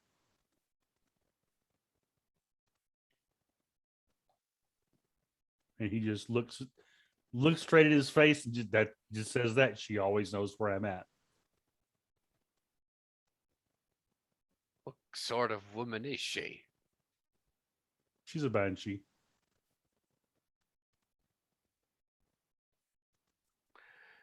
Bit clingy, and she stows his short sword and steps out of the way and lets you have the stairs. As Oh, you, look. as he sort of inches by you, Aron looks in his face and says, yes, she is. And he goes down, opens the door, and he'll step out and close the door behind him. Does Salmanak react in any visible way or concern to this? I kind of look at Salmanak. When the door opened, I mean, when they were talking, he opened his eyes and he was listening. But his mind is still kind of not on this plane right now. When the door rattles and when the conversation happens and he hears that Aron's being called, he will actually kind of turn his head and raise an eyebrow. Mm-hmm, mm-hmm. And also, when you guys all mentioned seeing the Undying One, he does not say a word. Yeah. For he has met that thing, and he'd really rather not talk about it right now. Okay, but you're not physically freaked out about the mention of a banshee or at the moment. No, Okay. Considering what Salmonak's been through, not a whole lot can shake him right now. Yeah.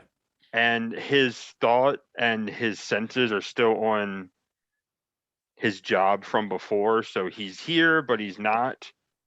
So he's still comprehending everything, but it's very much, unless it's actually interfering with me, you guys do what you're going to do, but I'm still here and will support you.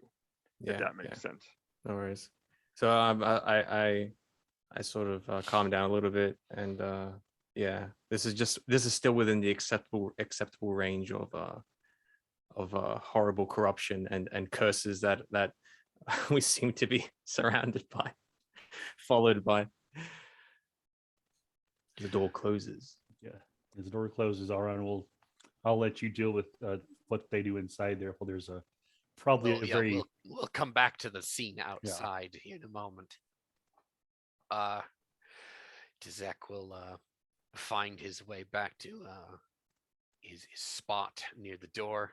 He cracks it open a little bit more, and you hear something boiling over, and he throws his tea back, and he kind of like slams it down on the shrine table. Ah, damn, mate! And then dips into that next room, not closing the door behind him. You guys can actually be nosy and actually look in there and see what he's doing. But he's got, I think, orientation in the room. Samanak just have to look over and see into this room. It's a workshop.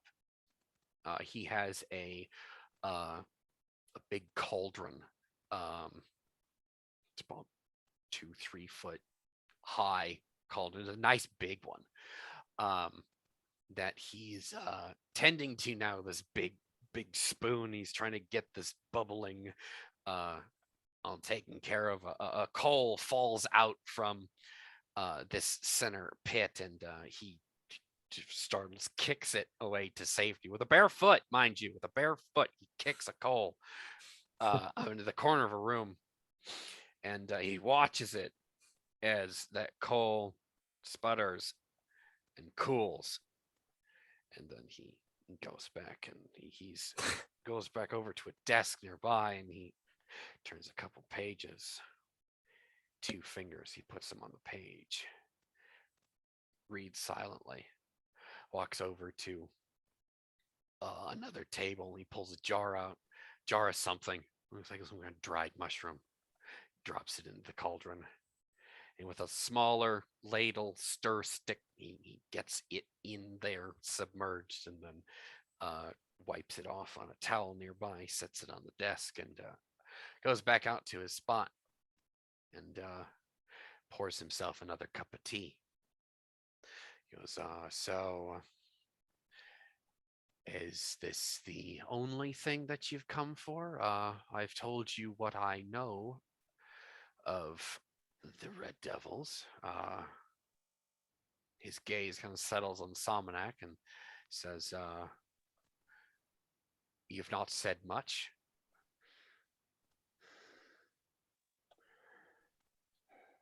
I had to do my job for a little bit there. My mind was still preoccupied. No, I'm aware of that, but what brings your troop to me? It's not just the sorcerer. The door to that room is still open, or he'd shut it. He's kind of bathing in the light of it. It's kind of like open, like a foot, but it's Okay. like he's like right there. He's Oh. in the room with you, but he's in like the doorway. Like in the door jam, like in between. Yeah. You Okay. can still look past him, but he's half obscuring most of the Yeah. cauldron anyway. The Samanak will actually lean over and like make a point to look in that room at that cauldron, and then he'll look back at him, and I heard you had different ways to brew more efficiently. From whom? Who said this? One of my acolytes, actually. Went around and did research and supposedly found your name, because at the moment we are brewing poultices and medicines and whatnot for people, and is at a very slow rate. And we were trying to find a way to make the process better. That all that is increasing the quantities and adjusting the recipe for the salve. I'm making salves. He opens the door wide now. I'm making salves, and this will take 3 days. And Salmonak will actually get this look on his face, like, It really, finally all it is dawns just on you that multiplying the recipe. We didn't think of adjusting the recipes, and I don't have a cauldron. And which he'll look at it when he flings it wide open. But how many are you making?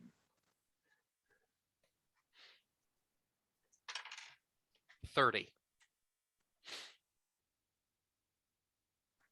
If I cork it and seal it with wax, it keeps longer.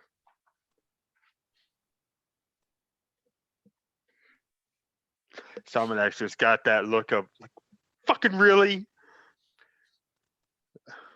The left side of Ukion's brain says, that is fucking brilliant. Why didn't we think of that? Stupid traditions. Unless Ukion's sitting in the corner going, oh, what the hell's good? I'm very entertained by this. Well, like a little bit, at least a little bit entertained by this, but still feel a little bit tense This at the this is moment. probably the first time since you've met Salmonac Hmm. that you're seeing a good emotion out of him. Yeah. Like, like, wow. he's got that monkey touch the monolith, greatest discovery since he became a warden type of Hmm. look on his face. And it was fucking common sense.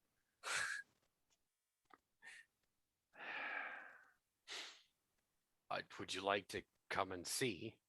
Yes, please. Wait. And you will see him get up and with haste. Oh, he leads you into this room. Pull up Yeah. that stool there. Is Ukion following into the workshop? I will follow to the door and I'll look in, and as they sort of like walk into that door, I will actually head down the hallway to the front door. As I am much more curious and much more concerned about what's going on there potentially. There's a banshee and Arwan is out there, so I will go there and I will listen. What we'll do is we'll switch scenes briefly here and actually go outside. So as soon as Oron shuts the door behind him, you are greeted with the dare I say the disturbingly beautiful visage of a woman doing her best to look like a drowned rat for her All Hallows Eve and then Sam Hain costume. She quite literally looks like that cute girl from The Ring crawling out of a TV. And her black hair stuck to her face, her gorgeous amber colored eyes just burn like torches underneath that black hair. She's not wearing much besides what looks to be some kind of like a white gossamer. It looks like a tea tunic of some kind. There's no belt. It seems form fitting, but maybe that's just the water. It clings to her, not leaving much to the imagination. She's usually quite shapely for a banshee. She's terrifying, and she kind of like just murmurs to you, and she utters, "Shihan, why are you here? Why are you home, entertaining your kinsman in this way?" He reaches out with his hand and brushes aside the hair that covers part of her face away from that face. Deathly cold. Yes, of course. He's used to that now. And he says, he grits his teeth as he says it, but he says, Indu Kaga has returned. There's a little bit of a gasp. She's maybe of all of the mates that one of Fairfolk could have, a banshee's probably the clingiest, and the most concerned for your safety. So she's kind of like some gasp there, and very very concerned look. Pallor comes over those eyes. The man inside who resides here says that he came through here a few chains ago and was doing something in the grove. He claims to have either disrupted what was going on and caused them to move off over the mountains, or they found what they were possibly looking for. But I will pursue him until I have ended him. If he has gone east out to the outer lands, the outer world, beyond the Divide Mountains, are you going to follow him there? If that's where my quarry leads, yes. I cannot follow you beyond those mountains. Then, like many a wife over the cycles who has watched a husband go off to campaign, you will have to watch from afar. And no, I will return. I am bound to the Grey River. There is no tributary of the Grey River beyond those mountains. I know. The farthest I can go is the high, icy falls where the Grey River begins, its mouth up into the mountains. I cannot follow you. Then wait for me there. Keep a vigil. For Inukaga walks this land. As long as he walks this land, I will pursue him. I'm honor bound to do so. And as This you is know, dangerous, my husband. it is. But as you know, when I am honor bound to do something, I will do it. My wife. She kind of narrows her gaze, knits her eyebrows. Clearly her disapproval is written large upon her face, but she has known in her 150 cycles with you that you cannot be moved from your decision when it is made in this way. But it is at this point when Ukian is eavesdropping. You hear Shihan make this declaration of hunting the sorcerer to the very end. Should it, and only implied thus, should it end Oron's life in the process, well, then so damn be it. Mm-hmm.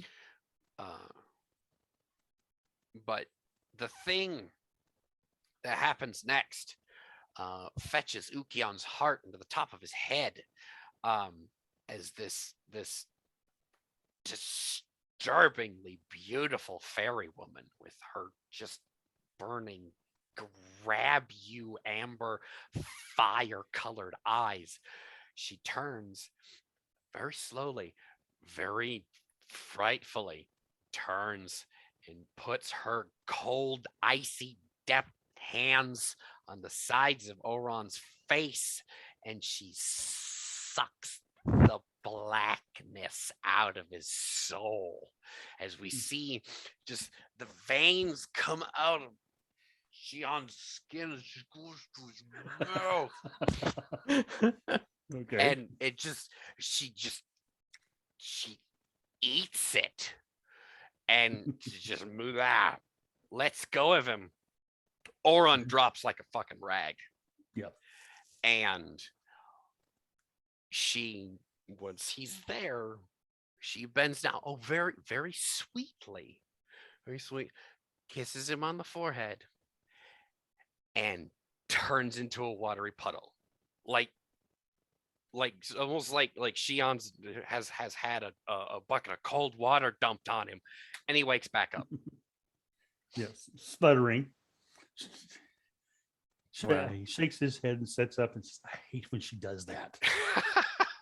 So I hear that from behind the door, because I don't think, is there any windows? You see it actually. There's kind of a porthole, like maybe the size of an index card, for like one eye that was slightly open. Yes. Okay, so I see You that. Okay. see that horror. And actually, what I will need from you, good sir, is another life force test. Because Curiosity, man. I'm kidding. fucking terrifying. Yeah. People see Oh, that's how a 5 and an 8. Okay. There you go. That's a 7 as well. Okay, good. You Five break a People see 16. my wife, they have to make life force tests. Yes. What do we got? What do we got? It's a 20 on dice. Okay. So plus, I can give my full number. Oh, 20 on dice plus sight modifier, right? sight modifier. Excuse me. Life force test is spirit. Spirit okay. modifier plus level. Okay. Oh, that's good. 28. 20. Yeah, no, it is horrifying to see that, but for whatever reason, the previous trauma from before, you're like, oh, you can muscle through it. I'm expecting it now, and also like the aura of like melancholy that I'm luxuriating in now. You know, I can sort of, that helps bridge and helps me deal with any additional traumatic sights. If you'd like to have a I look through the keyhole and I see that, and I lean back from the hole. I take 3 deep breaths before I then slowly open the door to investigate if Arwan is dead. Just very slowly open the door and just look, see what's going on with him. Oh, you mean Aron he shakes the water off of his hands as he mutters, I hate when she does that. He hears the door and looks up and he says, see, I told you, I'm married to a banshee. She was concerned about where I may have to go and where this beast has gone beyond the mountains. I open the door more fully now. I then look at you. I'm about to do something, but then I think otherwise. So I step back from you. I turn. I go to a coat rack or something, or some sort of coat. That's not ours. That's our host's. And I'll take it and I'll throw it to Rawan to help. Like I just throw you a coat. Thanks. Yep. Yep. He'll take it and shake it and throw it around his shoulders and slink back into inside. It's probably slightly warmer inside, I would assume. Oh, it's much warmer. Okay. It's kind of it's a warm autumn day. So what would you say, like 55, 56 degrees Fahrenheit? Okay. There, yeah. Yeah, right. Not here. Yeah, well, up here it's kind of chilly. Yeah. Down there, no, it's like, oh, okay, whatever. I look rattled, but you can see, Arwan, I'm trying to hold my composure together, though I do look very rattled. I look at you as you walk inside, and I close the door, and I turn. Are you fine? Can you continue? Yes. I try and move on She was to concerned Zek. She was concerned for my safety. So, I see. yes. To Zek, our host. Do you trust his words? He's in the other room with Solmanak, showing him his salves. Well, I have no reason not to trust him. So he's Very well. welcomed into his home. He glances up at the bared blade and said, despite the fact that he does not appear to like visitors, he has given us his hospitality and shared his tea with us. And He's also evidently a magician of some sort, and he seems to know a lot about it, about the accursed one. then Very I may well. need to ask him some questions. He spoke of the grove in Dukaga. Excuse me. The accursed one is there recently. Yes. We must make haste to go there and investigate what's going on, as well as find out what that singing was. Was that your wife, perhaps? No, her Okay. voice is much more distinct than that when she sings. Okay, you would know. So She is your He wife. he gets a look on his face like, no, Nah, not her. not at all. I've heard her songs. They are not that pretty. Yes. If you're not She's- unwell from your collapse, we should make haste very soon. Yes. He, I think we've wasted enough time. mm, I think so. Yes, he does nod, and Mm. as you turn to head further in, and he follows in, you sort of hear him mutter, "Yes, she has a voice of a dying duck." Um, and so he follows you up to where the sort of Summonak and our and Tizek are. Up in the upper Yeah. keep, as it would Yeah, seem. in the upper keep, Uh, and you, he'll say, you "So, walk in on Tizek giving a lecture on obviously rituals, or say not rituals, salves, ointments, medicines, all sorts will have certain recipes that you need to follow, and you just simply increase the values or the amounts of each of the recipes. And what he's done is throw it in a big pot and then babysit it for several days, and that's how you get batch created ointments, all sorts Okay. of things. And you see Oh. Summonak sitting there scribing this stuff like he's one of his own goddamn acolytes right now. He looks over at that, looks over at Tizek, looks just at the big cauldron, looks at the corked bottles, and he points and he says, wax on the cork. That's Mm, that's genius. Why not think of that? I know. Why didn't any of us think of it? I don't However, know. Tazak is just sitting there reading.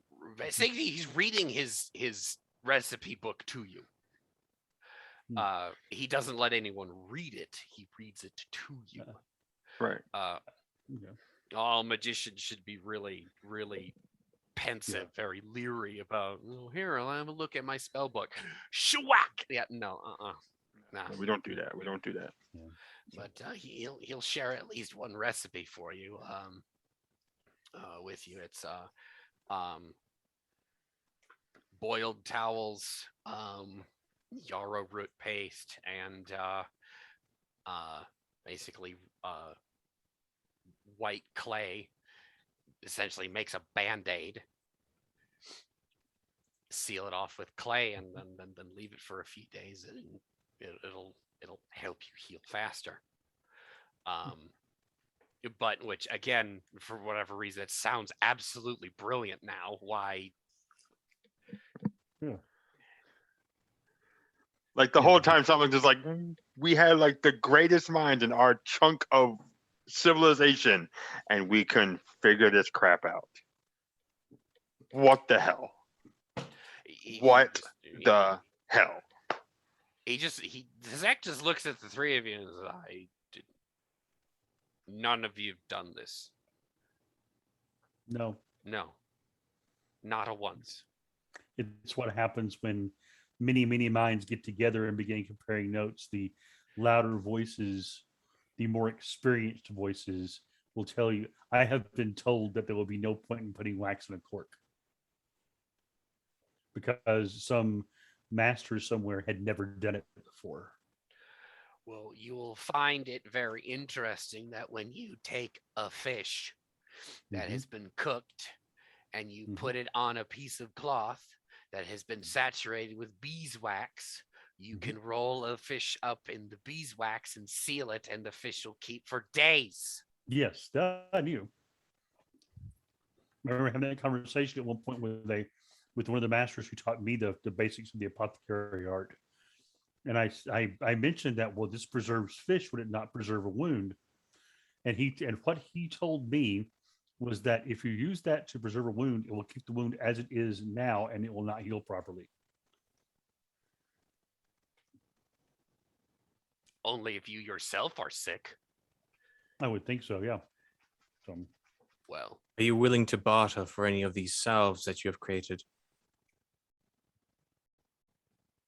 what do you have to offer? Silver.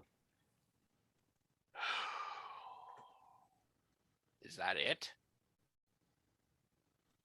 I have some amber as well. You see Aron get this wry look on his face, and he starts to say something, and then he says, "No, too soon."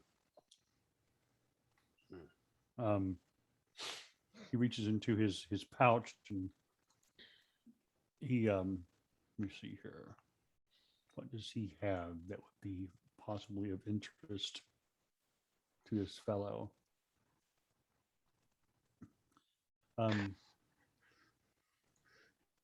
He says, I could possibly give you some of the recipes I have gathered over the years. Well, sorry, over the cycles. There's a very good recipe I was given from a babushka from an Emersian tribe some time ago that cures a cough in a matter of a day. It's quite effective. I've got plenty of Burberry leaves that I can brew for that sort of thing. Oh, Burberry. Okay. That's passable. So, but As we're now a couple doctors sharing notes on medical science. Have you ever by chance used a well, it's a weed, but among the Emersians is called catnip. I've heard of it. Best thing for a cough, even better than Burberry. I have a bit if you'd like. I can have a look into it. I don't believe it grows around here though. He'll reach into his pouch and he'll pull out a waxed packet of a dried and ground green substance. He'll hand it over. Oh, I have this. Yeah, no, I have plenty of this. Do you possess a salve that can enhance the ability to smell by any chance? We are short on time. I say, like, across the room to nobody in particular. I think I can do that. It might take a day to prepare, though. We do not have a day, unfortunately. Well, that is true. If you'd like, I might be able to leave a recipe with you. You prepare it at your own time. And Selmanak, you are capable of such a feat?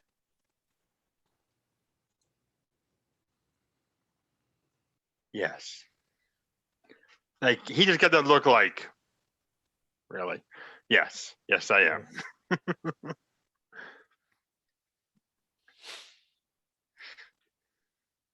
It is that moment in time at this, we're interrupted by the cry of a banshee.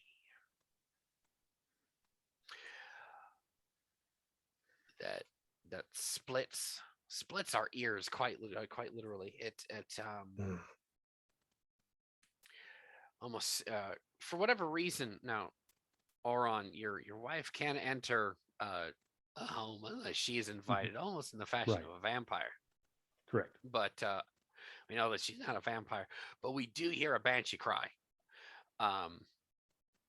That almost like splits the room, almost as if she's a banshee or your wife is actually in the room with us. And at this point, where is it coming from? Any direction or outside? You know, outside the door. Okay. Oh, we did close the door. Just so yeah. I mean, and we're talking like outside this castle here, like out on the doorstep. Yeah. Auron immediately would start heading toward the door and grab his bow on the way out. Yeah, to see what's going on, because immediately he thinks it's possibly his wife. Is she being attacked? Right. So, Who leaves the scene? Who goes outside? Aron will definitely be going outside. Besides, I will Oron, follow. I will follow behind a few meters or a couple of feet. Salmonak will go as well. all right. I'll bring up the rear. When you guys go ahead and leave, actually, well, what does Tizak actually do? Oh shit! All right.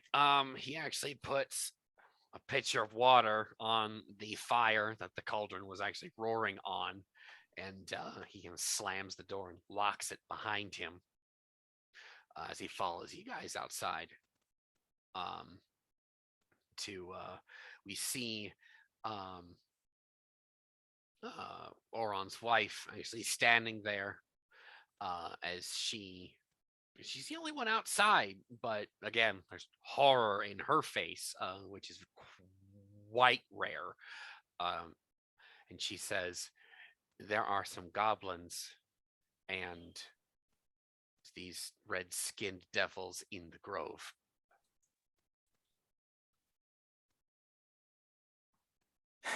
Aron nods and strings his bow.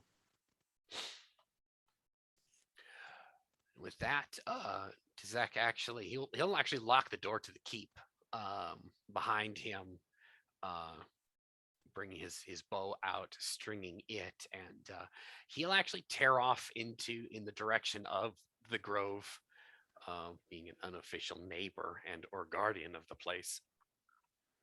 Aron will be at his heels. Definitely grab all my things before I leave. I don't want to leave anything behind, obviously. And rush, following them.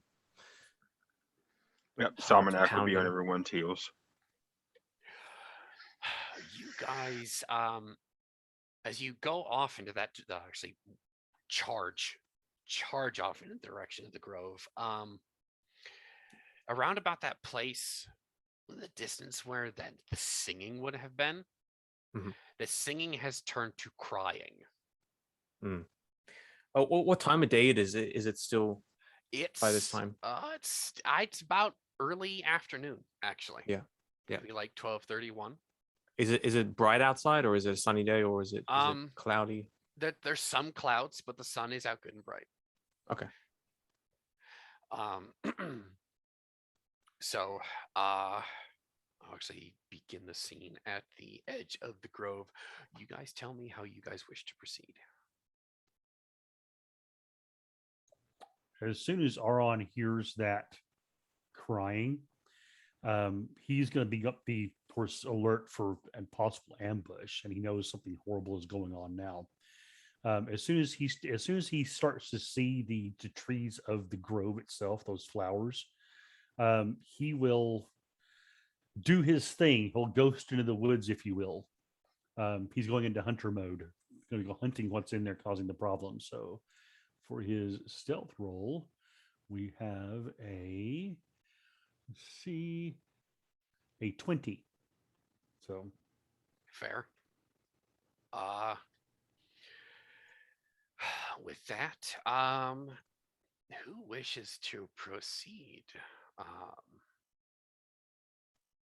This may take some time, but I will attempt to do a ritual, a casting, use an aspect of autumn, to imbue my polearm with the aspect of withering, and and use that. So that may take some time. So that I may not be able to walk, very quickly to be able to do that. So this, because I'll be walking and doing a ritual, maybe even have to take a moment to stand to do it. So I'll probably bring up the rear as everyone is sort of moving forward, but I'll take some time. As soon as we start getting close and I hear that that crying sound, I will enact that ritual, and I will plunge my polearm point first into the ground, into a heap of leaves and soil and the roots of the forest floor, and then I will grab a hold of it, and then almost as if I'm burying it, I'm trying to force into the ground. As I do so, it sinks into the ground, and then as I then pull it out, the life force and the vibrancy of the ground and some ferns or small saplings or plants begin to wilt and wither away as I then pull out this elongated, exaggerated, sickle-like polearm out of the ground, singing in Feywise, the ruin of autumn and the crown of falling leaves. But I'll do that sort of ritual. Beautiful. Salmonak, what is he doing? Well, I'm not going to be as sophisticated and everything like Okeon is here. What he's going to be doing is he will actually be taking, his steps will be measured and steady, but he actually will be doing his own little ritual of trying to do the sensing of life. Now, out of curiosity, when we come across this scene, do we hear normal wildlife? No, the sounds of the forest are gone. That's what I was figuring. So yes, he will do sense. There's no wind sense either. He'll do sense life. One, because like his other compatriots, he is expecting something to be around here, and I'm not quite sure how detailed or complex sense life can go, but at least gives him an inkling of where the enemy is. That at least makes us less surprised. It gives you the number and roughly how far away there are. You sense with one spell point, you sense 32. 32. 32 individuals. Okay. And the smell of smoke. Oh God. Okay, remind me. 'Cause I know older times we didn't have this. Do we actually have numbers now, Of or is it still lots and lots? oh yeah, no. Fair folk have numbers. You We have guys numbers. all three of you got actually all four of you are literate. Okay. You understand numbers. Who was closest to me? Probably actually no, Tizek would be. Ukion stepped just did away to do his ritual. And Aaron's Oron is doing his not skulking with us thing. anymore. Right. So yeah, I will look back to him and tell him there's 32 of them in here. Tizek will say And really and 32. and you see him stop for a second and do like the almost sniffing on the air thing and smoke.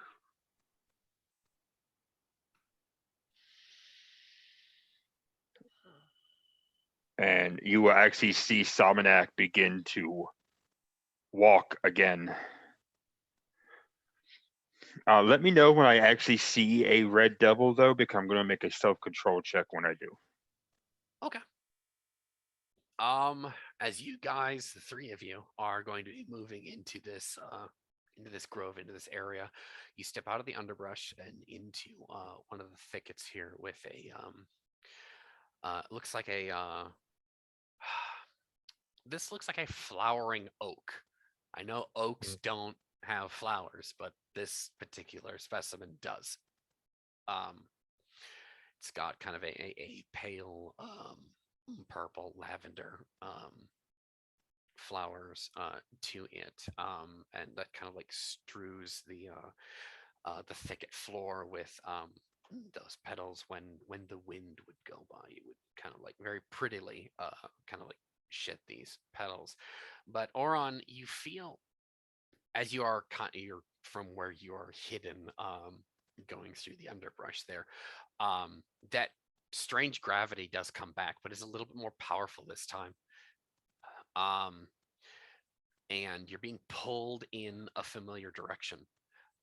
Your mind goes back to that sword shrine here in the Great Grove, and your heart sinks because now you smell the smell of smoke. Someone is burning something here, and the spirits are screaming.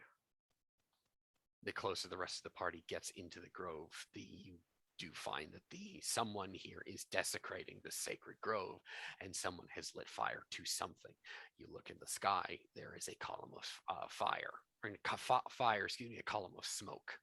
Aron is going to make a self-control check real quick Go because for he it. does have the rage problem, Yes. and that is going to be a I'd probably do that as 14. well. I probably share that problem now. If everyone wants to make self-control, as Yeah. soon as you can see that column of smoke, go Yeah. for it. Yeah. I mean, I do have the So- rage derangement as well, so I have to. Yeah. Ooh. So yeah, he has. I got a 14 on that. So All right, just to correct everybody, Jono, your derangement is wrathful, not rage. Right. And Shihan, Yeah. yours should be bloodthirsty. I don't think Yeah, you should I have have- wrathful. I have both actually. have- you have Bloodthirsty and both? rage. Yes. Rage isn't one of them. Oh, It well. shouldn't be. that's what I have written down. That could be Murderous, could be an old spiteful, thing. wrathful, and bloodthirsty are all under cruelty. Okay. So Treacherous has deceitful, covetous, thieving, and leery. Idle is uncaring, sorrowful, cravenness, and woefulness. okay. So Rage it is may not in there. that may be a legacy then from the old days. 15 Yeah, was yeah. self-control. But yeah, so yeah, I'd have to have bloodthirsty written down here. All right. So yeah, he grits his teeth and resists the urge to charge in recklessly, and Okay. will continue his methodical moving forward through the trees in a stealthy way. Oh yeah, with everyone got above a 12. So yeah, no, you guys are able to keep it together, however, barely. We'll say Ukion here, as you guys are moving through the grove, at least not being quiet. You do see a troop of goblins, actually being led by a tall, scarlet-skinned individual with odd colored ebon armor. It's ebon armor doesn't have a sheen to it. It's supposed to be matte when it's processed. This armor has a sheen to it. So, and from Somanak's past, he does recognize the styling. That is indeed a specimen of the Red Devil people. However, imposing as they are quite beautiful in appearance, with a ring of horns just above their brow that is golden in color. Whether it's natural or otherwise, it's on them it looks quite fetching. But anyone opposing them knows that they are a ferocious and cruel fighters. So, Somanak, a roll for it. I got a 10. Oh yeah, no. No. Yeah, your caution has gone to the wind. I need everyone to roll reaction, please. All right.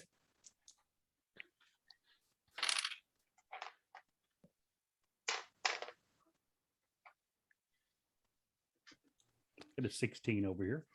Okay. 16 as well. Okay. Reaction is 2d8 plus. Reflexes. There it is. Yep.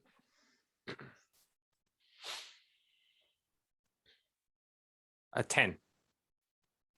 Okay, perfect.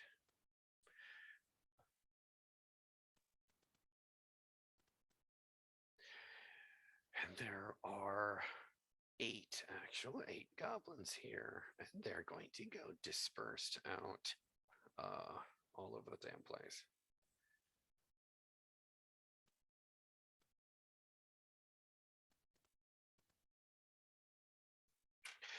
All right, so to keep it thematic for you guys,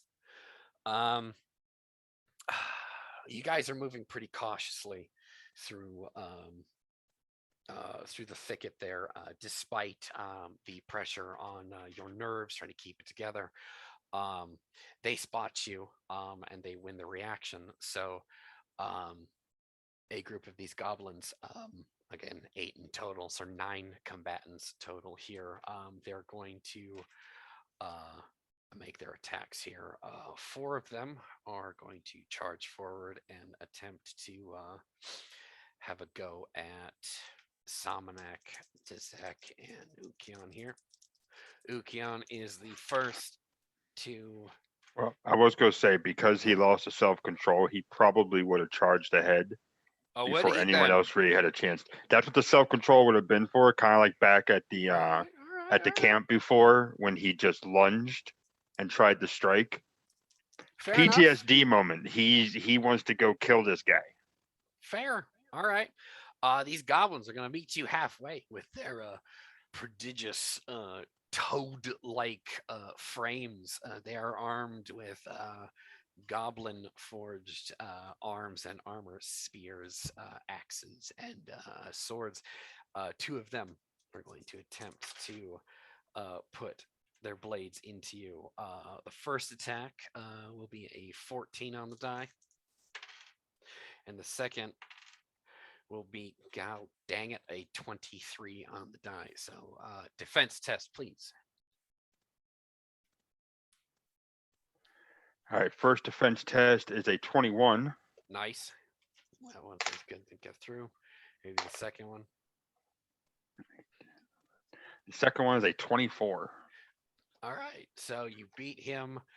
You beat the second combatant by 1 point. Well done. A couple of them are going to charge past you and have a go at Ukion, with the remaining attack from them this round is going to be an 8. A fat 8. That hits you, Right. doesn't it, Ukion? Come on now. Yeah. We'll see. Oh, might. I rolled a 1 and a 4. Okay. No, that's I got 11. 11. God damn. All right. So, and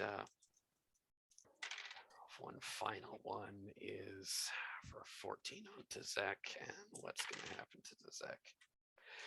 He is going to dance out of the way and avoid an attack for that round here. As one of the goblins tries to attack Ukion, he just throws his bag. He's still carrying his backpack with him. Nice. He just throws it at him, at the goblin, kind of like impeding him slightly. It's awkward. Hey, man, whatever works in a battlefield situation. Absolutely. It's okay. Samanak just kind of tanks him on his armor. Yeah. He's bull rushing for this red devil, and these 2 goblins try to slice them. He's just like, nope, don't care. Skate off the armor, off we go. Now Oron is the next to act.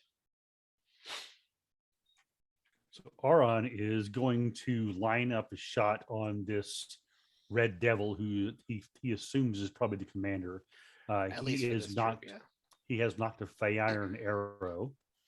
So just so you know on this one. Okay. So he will fire. Oh, I got one of the 8s. So 8 and 6, and then another 8 and a 4. So 16, 17, 18, 19, 20, 26 plus 9, which will be 35. Ow. Completely misses. He got a 24 on his defense for this round. Okay. So he yeah, thought he roll was damage. doing well. All right, that's 3 dispatches or 2? That's 2 dispatches, right? That's 2. Okay. All right. Two So on that is dispatch. 8 and 5. So that is 13 plus my bonus for the Fey Iron is 7. So it's 12 plus 20. 20 points of damage. Yes. Oh, damn. Before his, Nice. I'll try 22 with dispatch. Sorry. Ouch. Hot goddamn. All right. So he's actually going to take quite a bit of that. That arrow is probably going to slip into one of the few gaps in that Eben kit. Well done. Mhm. All right. I have It 2 doesn't attacks. slay him, but I have 2 attacks. yeah, do it. Go for it. That was the first one. Second I'm one. aware. Go for it. I know. Let's see what we do this time. Not quite as good. That is going to be a 15 for that one. Okay. That what arrow is that one The Fey Iron. for both of them? Yes. Okay. I want this guy dead. That's the idea. Okay. So The other one, the second attack is going to skip off of that shield and get lost somewhere in the underbrush. okay. I'll have to Uh, find it. Now, with that, Samanak is the next to act. Are either one of them still directly in front of him, or are they off to the side? No, everyone they're basically trying to create a shield wall. Okay. Everyone's in front of you. If they are directly in my way and he cannot get around them, then yes, he will smash whatever's directly in front of him to get to that devil. Cool.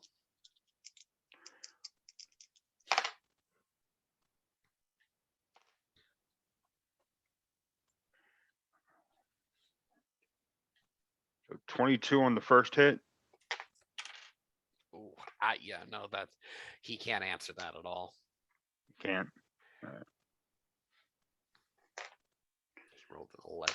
That is 3 dispatch.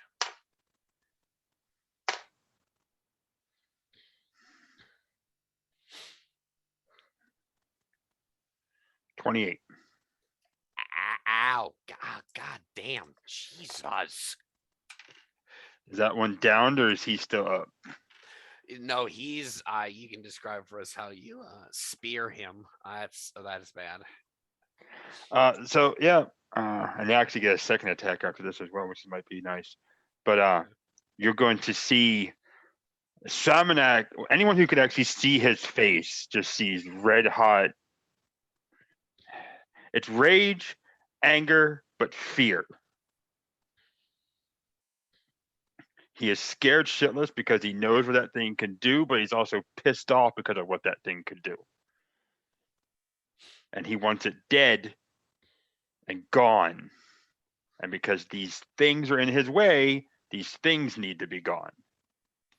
So after he took those 2 hits that missed on him, you're going to see him literally just grab his spear, his Fey Iron spear with both hands, and just jab this thing into the chest of the goblin. Well done. And So- as he does that, he's actually going to put his foot on the chest and pull it back out and whirl around to the next one.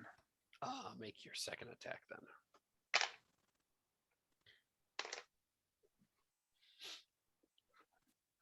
$30 that time. Ooh. Yeah, no, he crit fail. Oh, oh. He's a bit terrified of what you did to his friend. Oh. Do I even need to roll damage on that second one then? No, actually, roll me a D8. 1. You rolled a 1? I rolled a 1. 1 on the crit table is an instant kill. You can describe for us Yeah. how you dispatch him with the coup de grace. All right. So yeah, after he plants his foot in the first one and yanks out the spear, the way I see it, I have one on the left and one to the right of me, right? Basically, because they're Yep. doing the whole wall thing. He does the first one to the one on the left, puts his left foot in, yanks it out, one-handed. As he does that, he kind of does the rear back thing from pulling it out. And as he does, he's going to bring it down and basically take it through that thing's skull. Beautiful. And that one, he will actually ride down to the ground until essentially he has impaled the skull in the ground. Then he would put his foot on the chest and rip it out in a spray of viscera and blood. Beautifully done. Tizek is going to attempt to shoot an arrow at one of these goblins from the side. And that's actually going to skip off of that well-made goblin shield. That's actually still holding quite well despite those the hole in the wall that has been taking place. Now Ukion, we have 3 combatants there attempting to end the life of our warrior mystic, and with a fat 8 again for the first right. attack. All right, I make it. You Definitely. did make, God damn it, man. I'm trying to hurt you, I know. but it's not. Oh, all right. A 17 for the second attack. Oh, 17. Maybe. Maybe, probably.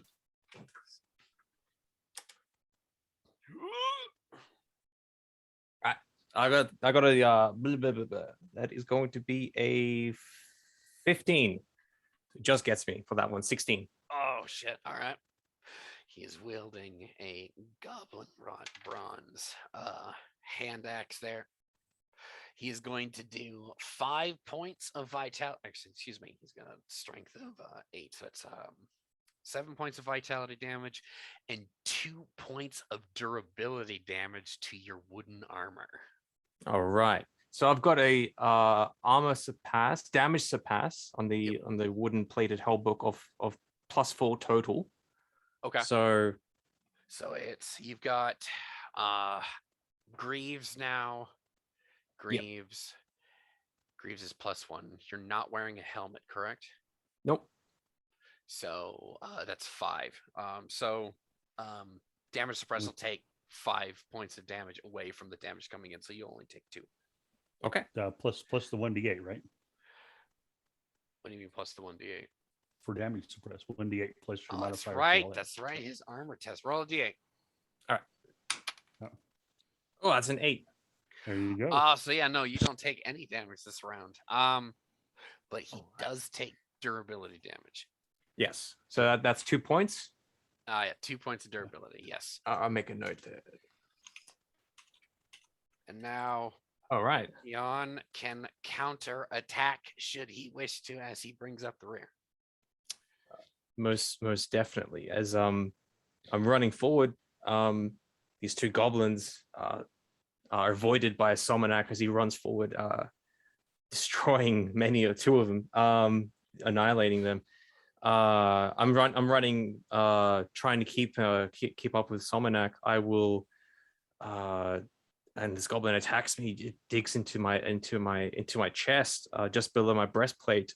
It sinks in deep, but I don't feel the sting of blood, not yet. But it was a vicious blow. It caught me off guard. But I swing around and I'll attempt to cleave it. This creature, this vile creature. So I'll attack it now. Okay. All right. Oh fuck, that's good. That's an 8 and a 7. 8 explodes, man. Do it. Yeah, that's a 1 after that. So that's 16 on dice plus. Woo! That is going to be 24. 24 on the attack. Yeah, he got a 6. Okay. Yeah. So I 6, think 9, I get it. 12. That I think Right. that's 4 or 5. No, that's 5 dispatch right there. Oh God. Yeah. So I roll my d8 for damage. Yep. So that's an 8 on dice for 8 damage. explode. Oh my god. So that's +4. That's 12. So that's gonna be 14 for damage plus whatever effect is from withering, for the aspect of withering. I am going to say that you stuck your pole arm into a patch of herbs here, or a patch of plants, which actually comes to your mind now as torch spore. And that is going to do physique damage to him. He's all right. Roll me a d8, cut it in half. Okay. That's a 1. Okay, all right. 1 damage, roll down.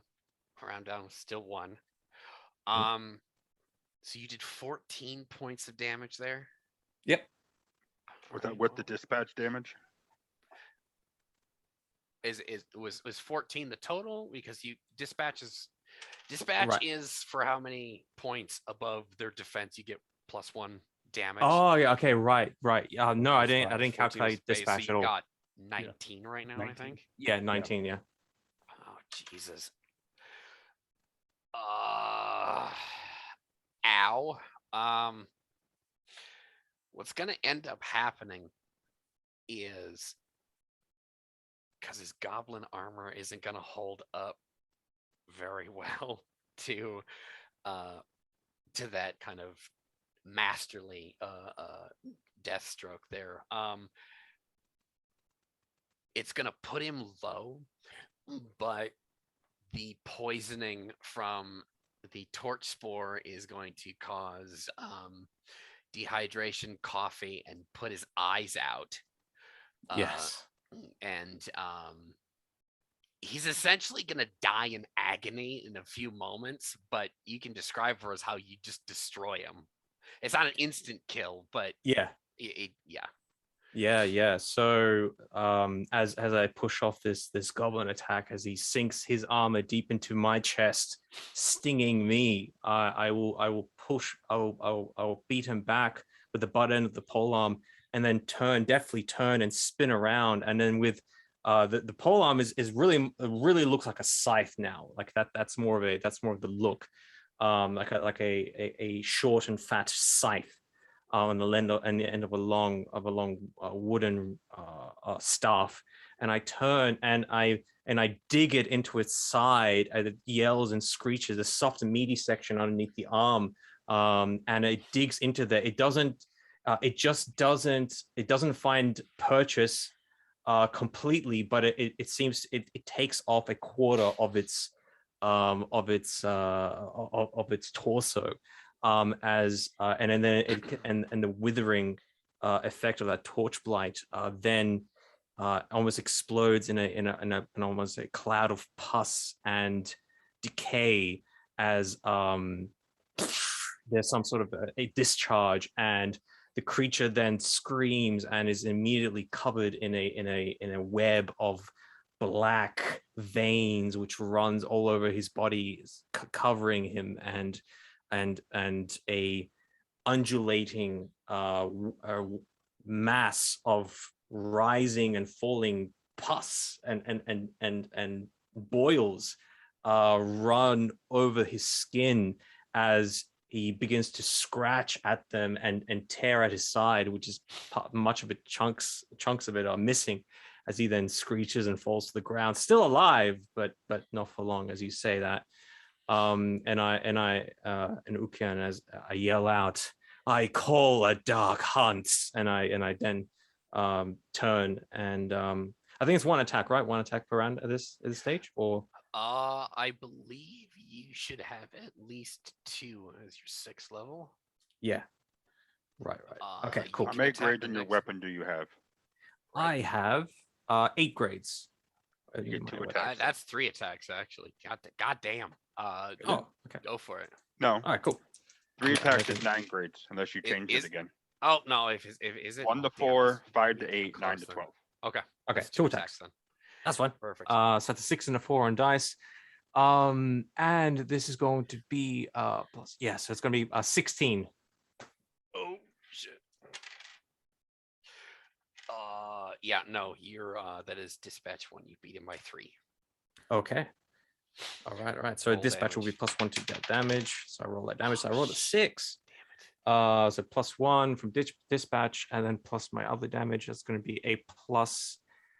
It's going to be +9. That's going to be 9, and then the effect of the withering. I guess, is that a constant effect? I guess, or is that just a one-off?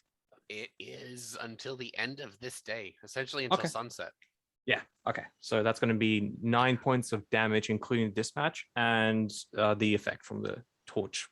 Was it torch blight or was Torch spore is what that torch is. spore? Oh, I put the right. description in chat there for you. Oh, sick. Thank you. The blight there. I'm gonna have you roll for that. It'll be a D8, and you cut it in half. That'll be additional physique damage to him. All right. That's gonna be a 5. So I cut that in half. Round down 2. Okay. So 2 of physique Yeah, damage. he's still alive, but he's also in agony. Yes. As then I will then take the I'll then spin around and do an undercut, and then bring bring the scythe, really, it's a scythe, up, and catch the second goblin across its arm, its sword arm. It doesn't cleave the arm, but it severely gashes its bicep, almost taking it off, and the force of it dislocates his arm as he kind of spins around, and is roaring in pain from the viciousness of the decay that's coursing through its body. Fantastic. That's it. He's not long for this world anyway. We're back up to the top with Red Devil Captain here. He is going to wade in and attempt to do Salmonek to die with, oh my goodness gracious Christ. That's a crit. I'm sorry. Son of a bitch. Do you want to roll it or do you want me to roll it? 8. 8? 8. I normally have my crit tables actually memorized. Hang on here.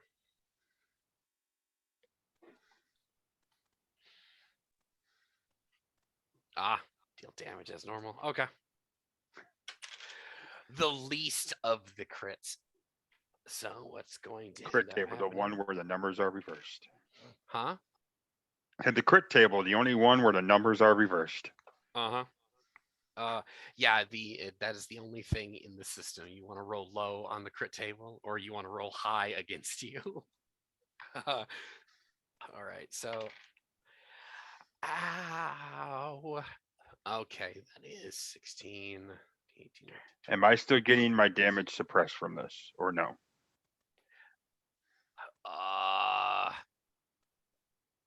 He hit me automatically, but am I still getting my damage suppressed? Your armor is really, you haven't been able to replace it, have you? Yeah, we did. You should claimed I did when we were back at camp before we left. Did you guys actually stay that long in camp to get your kit Yeah, we were there for after he got there, we were there for a few days. It's going to take more than a few days to repair a full Fey Iron kit. That would take several chains, but all right, I guess. You got 19 damage coming in then. Ooh, Eve. All right.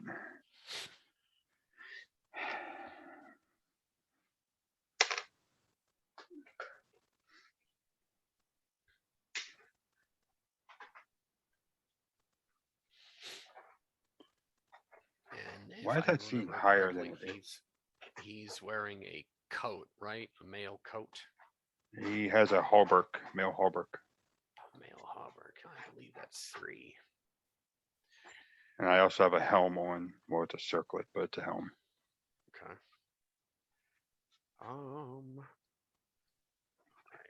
Which I believe made it 4. Was there a skill that increased your damage resist? Nope. But why is it so? Fey iron increases it, right? It's not a skill, that's a material. Material itself. So you're wearing a plated hauberk here. That is 5 and so yeah, no. 8 of that, 8 plus D8. Okay, so it is 8 plus a D8. Okay, I got a 5, so 13. Okay. So yeah, no, you take 6 points of vitality damage there. All right. Still hurts. Oh yeah, no. He finds a not necessarily a gap. His ebon broadsword puts a hole in your mail there, and does you for 6 points of vitality damage. You can describe for us how that feels, how you continue. Please continue, don't die. Right. Well, I mean, he's not he's hurting, but he's not even bloodied yet. Well, Yeah. bloodied yet. Yeah. So yeah, he'll look at this red devil with a fire burn in his eyes, and he'll take this hit to his breastplate, and he'll actually tank the fuck out of that. Like he'll take it full brunt, and he'll just stare at this guy the whole time. Okay. Like stoic, you got me, but you're either coming down with me or this is going through you next. Okay. And at least for I can do a Sick. self-control if you want me to, so I don't actually show pain. Go for it. Or This That's must awesome. not register outwardly. Yep, no, self-control. No sell that pain, man. Fuck yeah. His adrenal gland swells up to the size of a cantaloupe. that's a 30. Wow, yeah, no, we're just not processing this. We're Yeah. not processing it all. No. Like inwardly he feels like he's like, oh fuck, that hurt. But outward he's like, nope, you're fucking dead. You're dead. That is going to be a grievous wound, as a chest wound. Ow. Okay, so moving on. Oh goodness gracious. Hey, Shihan, All right. help. Okay. So Aron is off the side with his bow, sees this guy approach Summonac. The question is does he have a shot? Or is Summonac between him and the guy? You don't have a shot right now. Okay.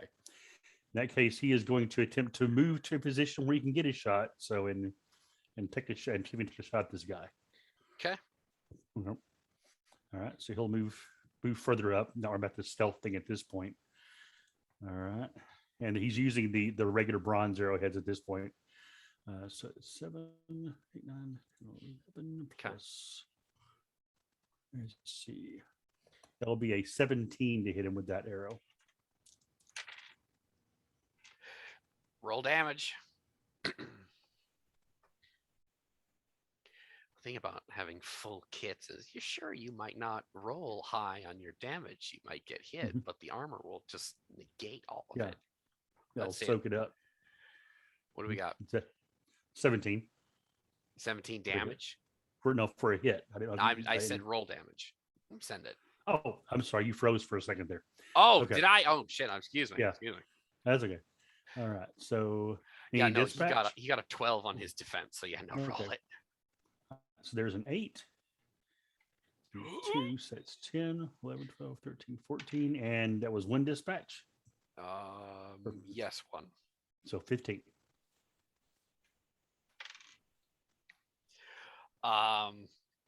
Yeah, that arrow is going to be destroyed on his breastplate. It's just Okay. ricochet off, shatter, that sort of All thing. right. And then he'll go for this, the second shot with another bronze arrow.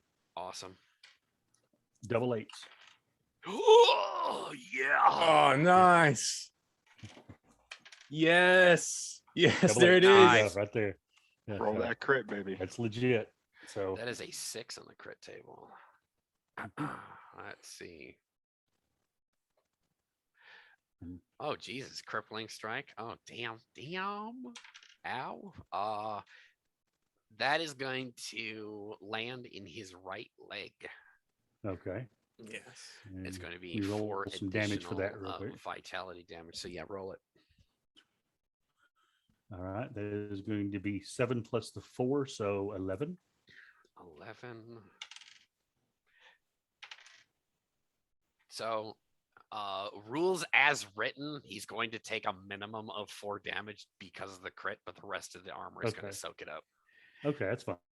So Hey, it's better than 0, okay? that's true. That is Um, better than 0. I agree. So Hey, and Somniac, how's it feel to have a sword in you? Did he actually leave it stuck in me, or is it just stuck in there? Oh for the yeah, moment? no, he's Yeah. turning it. He's trying to kill Oh. you. hey, Red Wow. Devil, how's it feel to have 2 arrows in you? He doesn't start taking defense penalties until we get another one in him. It's Load 'em minus up. 1 defense for every 3 arrows. All right, so yeah, Salmonac's just gonna take that spear and try shoving it in him. Go for it.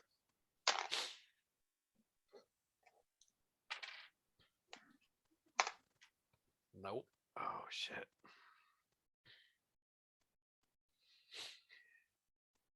He got over a 15. He can't do anything. Fuck. Quit doing that.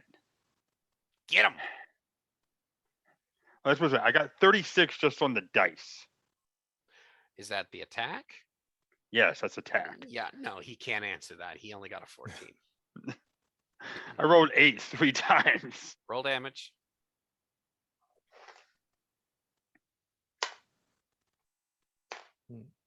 Fuck. That's awesome.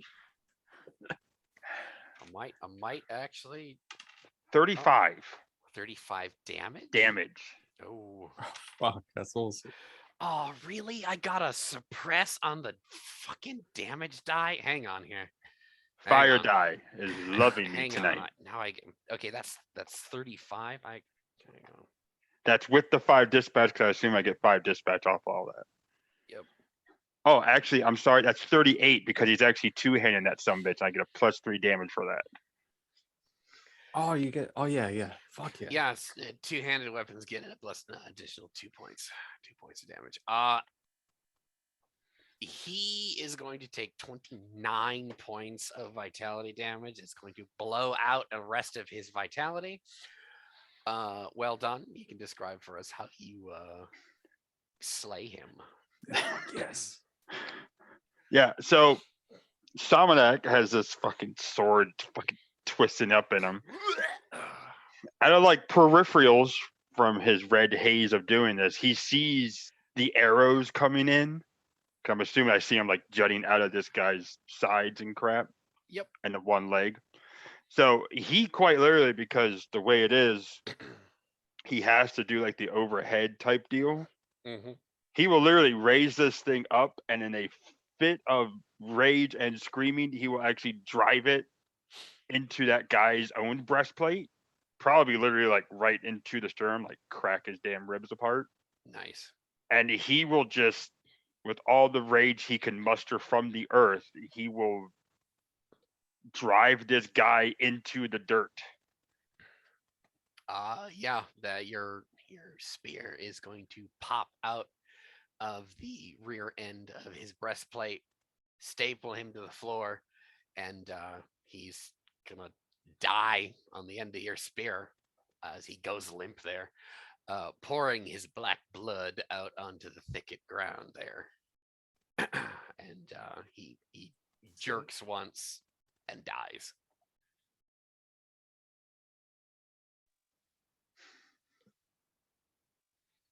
You just see Samanak actually stab him a couple more times.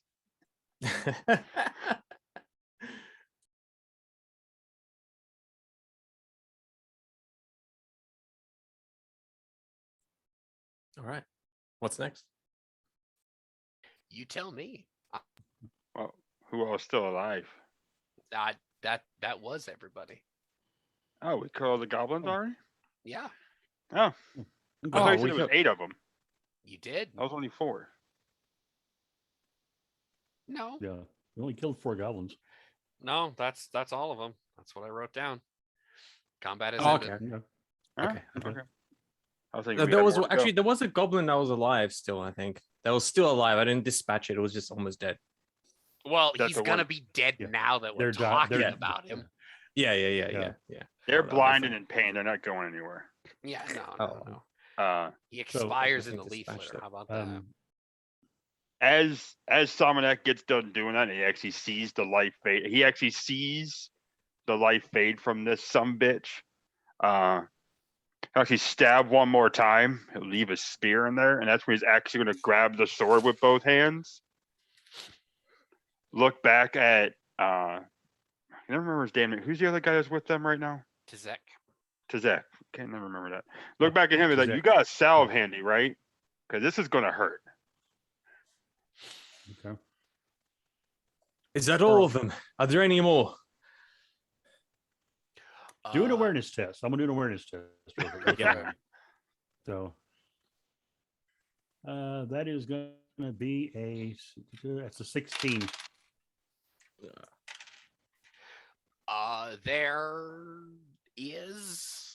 There's a few more moving shapes in the smoke now, as you guys are, well, as Oron looks off into the grove. There's kind of a bank of fire smoke actually moving through now with the breeze. You do see figures in the fog in the smoke, Okay. excuse me. Then he'll run over to Summonak, or where Summonak is staying over this body. He'll look at him, look at the sword in his side, and say, "I hope he does have a salve." Yank his arrow out of this guy's body, the Fey Iron arrow, and he'll Mhm. attempt to yank the other arrow out. That one I think I have to roll for, right? That one you have to roll To see for, if it yeah. survives. Okay. That's wild it's- lore. So wild lore. So there's going to be a 15. Oh yeah, Okay. that's fine. Yeah, it's So a he 12. So he retrieves his arrows and says, I hope that take care of that. That looks horrible. He'll turn and start stalking off into the smoke. He's going hunting. I will follow, but I will say it loud to everybody in the Yeah. scene. I'll say, "For what reason are these here now of all time? Is the sorcerer nearby? Be careful." Okay. Tizek will actually jog over and attempt to administer to Somonak's wound there. Let's keep it on the table, please. Mhm. Salmonak has not pulled out the sword yet, just to tell you. Oh yeah, no, he's gonna pull the sword out. Well, yeah, he was waiting until Tazek came over to pull the sword out because he knows as soon as he pulls it out, I'm going to start bleeding out here. Right? So Oh yeah.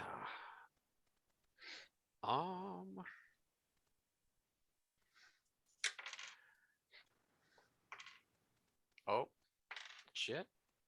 Can I? Yes, I can. There you go. He breaks an apothecary difficulty of 20 for grievous wounds. He actually gets a 24. Well done. nice. But that's gonna put you out of the fight, honestly. It's gonna make it worse for you if you actually try and fight on. Well, the only rage he had was toward that guy. Now that that's over with, his self-control would kick back in. So, how heavy is the sword from the devil? Like, is it just a normal, like, long sword? It's a one-handed sword. It's made of ebon, but it's ebon made by the Red Devil people, so it's slightly different. So its dimensions are probably for someone who's immortal, so it's a little bit heavier for you. Okay. Well, his physique has gone up a little bit, so he could probably handle it. He's actually going to hold on to that blade. Okay. And once Tazek has him passed up enough where he can move, he's actually going to decapitate the devil and take the head. Okay. Take the devil's head. Gathering quite a collection. of Wonderful. Pieces of these things. Now, Ukion and Oron, you do see 6 other individuals, also of the Red Devil people out there in the smoke, as they're moving through the thickets of these different trees. It looks like they're actually looking for something. Mhm. But Oron is drawn towards that sword shrine, less concerned about, obviously this is the enemy here, but you're in this moment, you're less concerned about that and more concerned about the relic. Yeah, that's literally where he's going to start heading toward. He's going to try to be as stealthy as possible since there's smoke and stuff in the area and try to get there without being noticed. Oh, that is So a let me plus make a 2 roll. to stealth because for the environment here. For everyone's stealth, should they wish to be stealthy. What does Ukion plan to do? 22 for that. I will attempt to try and lure them away. I'll try and grab the whole, I'll call out and yip in order to try and lure this group in front of us, let's say, away, and lead them into a chase or a run. Maybe I can get them to run after me. So I can some sort of distraction. Make me a defense test. Sure. All right, that's a 4 and a 2 plus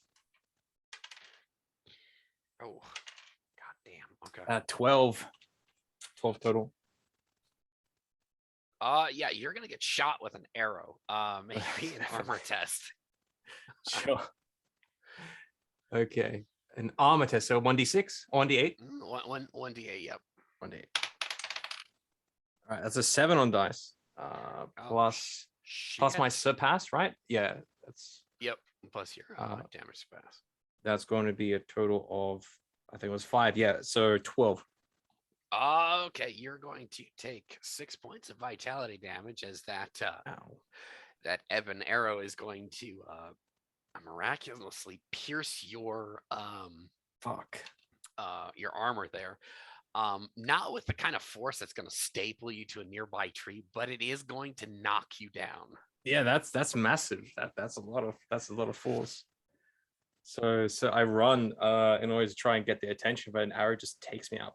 I fall to the ground, prone for a second, before I then scramble up, and I'm just wincing as it's just caught me in the, let's say, the pelvic, sort of lower pelvic area. Okay. On the side, and an ebon arrow sticking out, and I just yank it out, and it just so much pain. So you do actually take it out? Well, yeah, I will try and snap it if I can, so that it's not impeding my movement. I'll probably leave the arrow tip in, but I'll try and snap off the at its base. All right. If I can. Do a D8 damage to yourself then if you're gonna do that. 7. 7. Okay. Ow. Okay. Okay.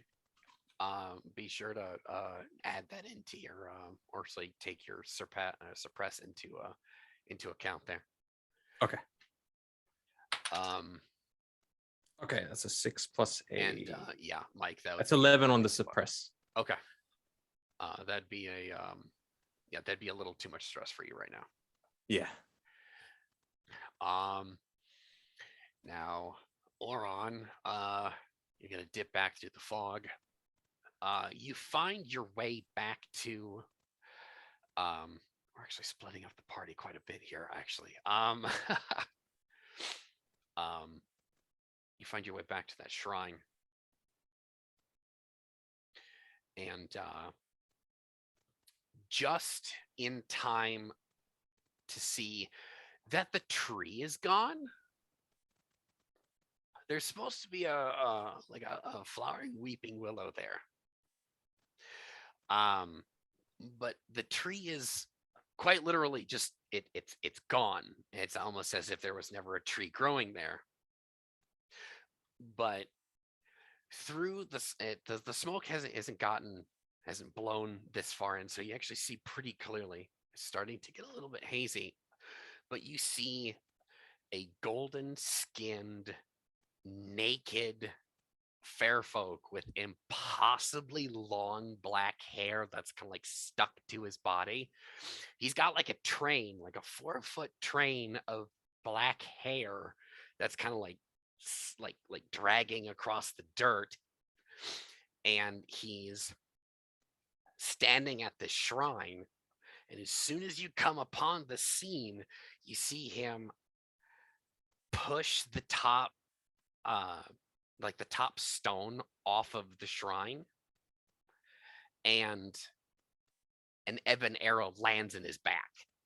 Oh. So, and what happens is you see this, he gets hit with this arrow, he arches his back and lets out this horrible scream in pain as he kind of like half leans over the shrine, and he reaches down behind it and picks up the orichalcum sword that was there, and he's half turned. And I'm gonna need reaction tests from everyone else again. Actually, no, it's just Oron. No one Yeah. else has joined the combat yet. All right, reaction test is going to be it's going to be a 19. All right. You yeah, you win the initiative. Or win, Alright. win the action. Can I see the archer? Yes, you can see him as 4 of his Red Devil fellows charge into this thicket. Okay. Well, I'm trying to think what I can do against 4. He is going to, I guess, fire a couple of arrows, one at each, or would it, well, targeting 2 individuals, the archer specifically, and then one of the other ones as well. Go for it. So Roll he'll me an fire the attack. he'll fire his iron arrow first. All right, that is going to be a. Let's see here. That is going to be a 15 for that one. That is going to bounce off of his mail. All right. In that case, since he didn't actually penetrate, he'll fire at him again. Go for it. All right, I got it. By the 8s on that one. 8, 11, and 7. So that's How many 18. Fey Iron arrows have you used this turn? Or they no, it you I used won't- this I- combat? I fired 2 earlier. I retrieved 1. Okay. So And you then fired I'm firing another another one. so I have at least, I was down to 5, so You this have will 3 leave 3 in left. my quiver. You're using Yeah, the 3 in my third quiver. now. All right. Yeah, Okay. I have 3 in my quiver. Okay. So that one is a, let's say, that is a 21. Oh no, that's actually gonna land. Land in All his right. flesh. Okay. All right. So damage for that. Oh, there's an 8. 8. 8. Please kill this one. Please. 6. So that's 20. That's going to be, see, 37. 37. That's Plus gonna need kill him. dispatch. Actually, you can. Alright. You can. Yeah. You don't even need dispatch in this one. That's gonna murder. So him. yeah, so the first arrow he fires and it hits the guy's breastplate and sort of glances off. The second one he remembers, takes his time, breathes in deep, breathes out halfway, and then looses and actually catches the guy in the hollow of his throat, piercing him front to back, and he falls, gasping for air around the obstruction in his windpipe. Nice. So, and then after that, he'll run over to this figure next to the sword shrine. And try, he's going to, Go for it. Sorry. What? well, his intent eventually is going to pull the guy down behind the sword shrine if possible, get him out of the line of fire. But that might be, he may just be able to get there at this point, and, Yeah, you can get up to him, but you're not going to be able to interact any beyond that. Yeah. What the rest of us here in the grove was a howl of agony. Hmm.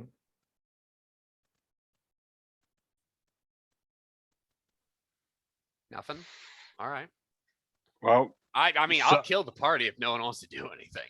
Well, I mean, what? Samina Is can't it, are we really in? do Are we in much. turn? Are we in turn, or is I it? Is it am still... opening it up to the rest of Oh, the open party. it up, Everyone's okay. real goddamn quiet tonight. No, I'm so- sorry. I thought it was still reaction order. So I Oh was no, just waiting. no, combat has ended that Oh, scene. Okay. No. So like, okay, I just got shot in the fucking side, almost in the dick. I want to run limping, I'm quickly abandoning the attempt to try and lure any of them away for a chase through the woods.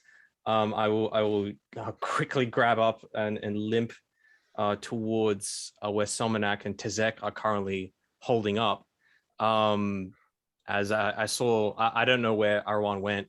He disappeared somewhere in the smoke. I think he's nearby. I'm not sure exactly where he went. And I definitely want to check on Salmonak and Tizek, and I'll emerge from as a smoke is sort of covering the area. I'll emerge from it. I'm clutching my side. There's like an arrow that's been janked or it's still stuck in there. And I'm holding onto it, and I'm using the staff as a bit of a crutch. I emerge from the smoke, and I'm just saying grunt, and I say, "Aron left off into the smoke. There are more of them. At least 7, maybe more." Jesus.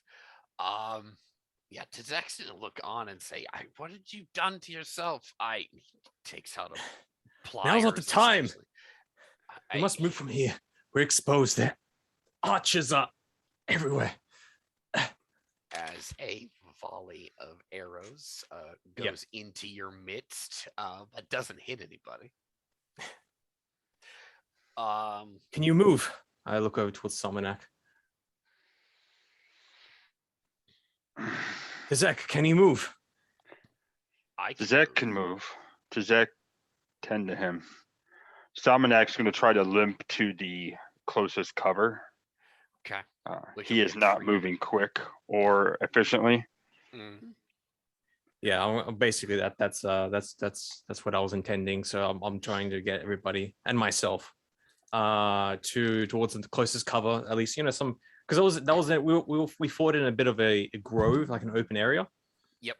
Before, yep. So we're gonna go towards the side, the side of the grove where there's some wood we can take cover in. Narrator, Yeah.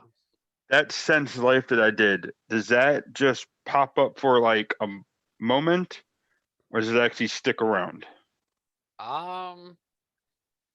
It stayed around until you guys got into combat. Okay, so I don't see it anymore. Fine. No. Okay. It's like And I infravision where you see specks of heat in the fog, which there would be a column of heat because there's a fucking brush fire over there. which I will look at Ukion when he said there was more. I was like, I counted 32 of them before. 32. We killed a handful. I'm gonna sit and hopefully not die though. Go find a We round. can't sit here. We need to move. There's 32 of them, and we don't have enough numbers to fight them. We have to retreat. Where's Aron? Go find him. Tizek, Tizek, go with him. Rips the arrow out of your thigh with an apothecary of 16 with a pliers. Jeez. Oh god. I suppress a howl. I muffle a howl in my cloak. Tears, reflexive tears streaming down my face as I then grit my teeth. I'm fine, thank you. I'll take it from here. We need to find Aron. What does Tezek say? He just looks to Salmonak and says, "Are you well here?" I'll be here. Hurry back. He'll follow Ukion off into the smoke. All right, and I will attempt to quietly and stealthily, as much as possible, using cover of the smoke, to try and make my way towards the direction where I last saw Aron disappear off to, listening for sounds of combat or sounds of something. Because I heard there was a scream somewhere from that direction. I thought that's probably Aron's doing. But yeah. Back in the shrine grove here, we'll go back to Oron. First things first, you're probably going to pull the elder behind the shrine now, as he has a few moments. He's really sticky. Okay. Like he's covered in Sap. tree sap. Yeah. Okay. I will, as I pull him around there, I'll say to him, Feywise, can you move? Can you walk? He looks upon you with those kind of like pale blue-gray eyes. And he kind of like takes maybe a little bit too pressingly, a little bit too long that you feel comfortable with his answer. Mhm. Almost like he's like digesting your words, like taking it in and just listening. Mhm. And he says something in a language that you don't understand. Okay. Maybe it's a dialect of something else, but Okay. he does not speak Fey-wise. It sounds very similar, but no, you don't, not even able to pick up cognates. Okay. All right. So I'm thinking that whatever he's experienced has addled his mind, and he's speaking gibberish. He'll peek around the corner, look at the three other red devils back there. Are they advancing? Well, there were 3. Now there are 11, and what we're going to Okay. be doing is we're going to be entering narrative combat here. Okay. This is technically mass combat right now. Well, I will tell you what Aron will actually be doing as he begins. He'll look around at this, look at this situation, look at this grove burning, and he'll start singing. He's singing the song of the that he actually sang when he first came into this grove, the song of the defenders. It's sort of almost like a hope beyond hope, almost calling out for help, if you will. So I'll tell you what his singing is real quick. Wrong one. So, See the elder there. mhm. He watches your mouth move for a few moments, and Mhm. he's kind of like with a free hand, he kind of like combs the leaves and the leaf litter out of his beard, which is also like covered in tree sap. And he mutters something, like sing song, Mhm. and a light actually appears on like the tip of his left index finger, Mhm. and he puts his finger in the middle of your forehead. And it kind of like startles you for a moment. It's a Yeah. very cool, almost a very soothing touch, and you hear him in your mind. I'm going to use your voice for a moment. You need to let me in. Okay. Self control first off to see if I can actually let him in. No, this is actually meditation. He's trying to possess you. Oh, then yeah, meditation. Yeah, he failed. Not unlike the Vulcan mind meld, but Okay. he is his finger in the middle of your forehead, but he wraps the rest of his hand around your head, Mhm. and thousands of cycles of information rushes into your head, and you begin to actually sing perfectly. You Okay. can't it's in that few moments at the beginning, you don't you're like, oh, I'm a little off key. You do realize that you're really off key, and Mhm. you're not singing. Now the words actually come back like it's second nature. Okay.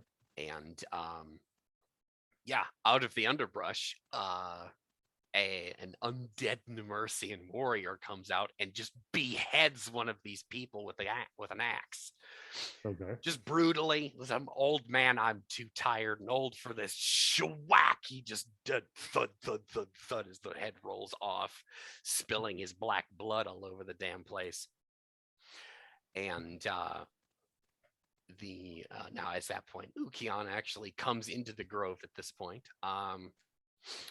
Since we are entering narrative combat here, and you are the closest to the melee, Jono, what I'm gonna need from you is I need you to roll me a d8.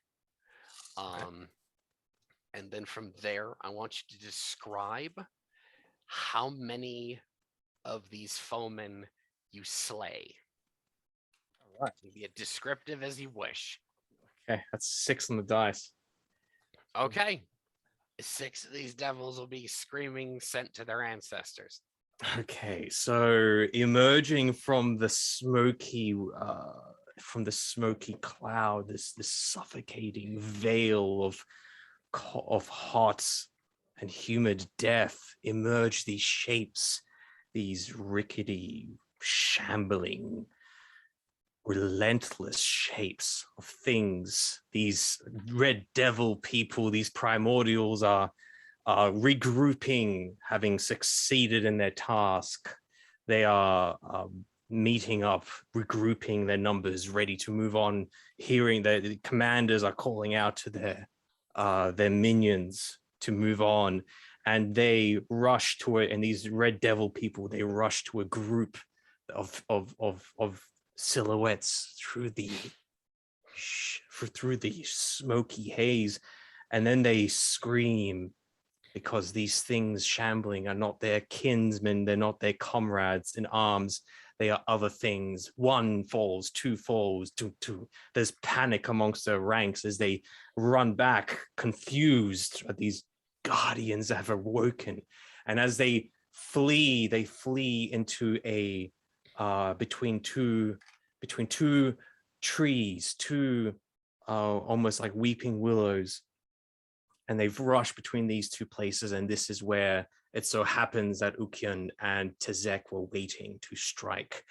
Two of them rush past the tree, and they are met with a blinding flash of bronze which cuts across their vision, and then they see nothing more for the rest of their lives as they crumple and fall, their heads falling to the ground, doom, doom, doom, as another is then taken out by an arrow through the eye, another is taken by the feet, and then his head stomped into the ground, and then another, a sixth one falls, is tripped by a deftly blow from a polearm strike, and he falls awkwardly on a tree branch, breaking his neck, shattering it, protruding from his neck, the vertebrae showing itself as he begins to spasm on the ground amidst the smoky haze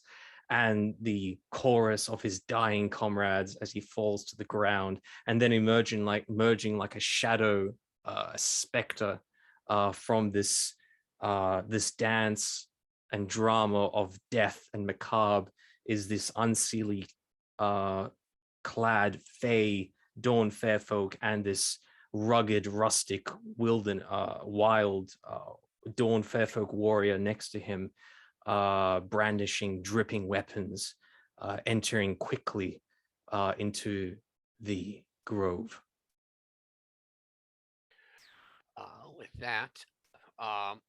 With that scene, now Tezek actually will slay 14 more with his bow. So the raiders are being pushed back, and the 32 undead guardians of the Great Grove, they don't really have a chance beyond that. Fighting goes on for maybe 10 more minutes as the undead, with almost an unnatural, maybe a little bit of horrific grace,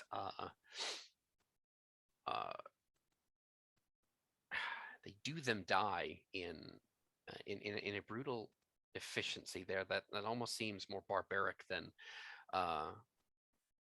what would be in this age. Something more primordial, something savage, even for Fey standards. And with that, Tezek will actually wander off into the smoke. Actually disappears, and for those of you who can actually see the flames, Tezek will actually perform a ritual here, as those who are familiar with their warden sect, Tezek is a warden of the 6th tier, the 6th circle of summer, and you actually draw a circle in the dirt with at the bottom of his great bow. He'll kind of viciously cut his hand as he offering his own essence, his own blood in there, and with a word of power, it almost seems like with a vacuum, he sucks up the flame into whatever this circular void is, and the flames die down and the smoke begins to swirl and dissipate.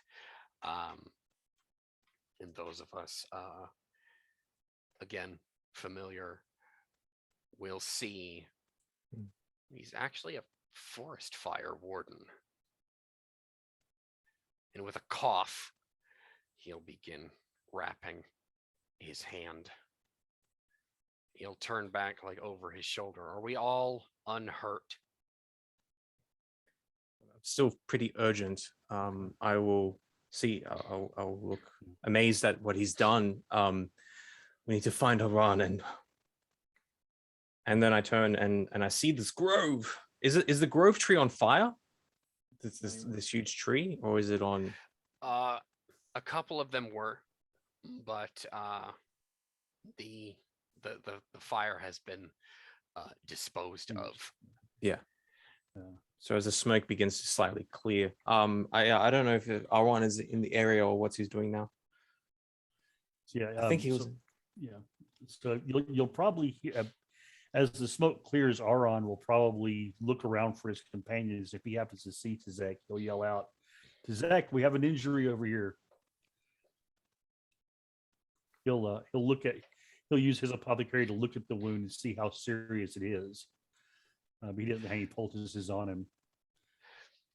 You look back to the elder, and he's handing you the ebon arrow.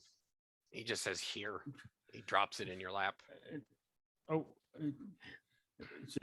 He was shot. Yeah, I got like a 27 from my apothecary to check on the wound. As soon as you looked away, you look back. He's handing you the arrow, and he's standing.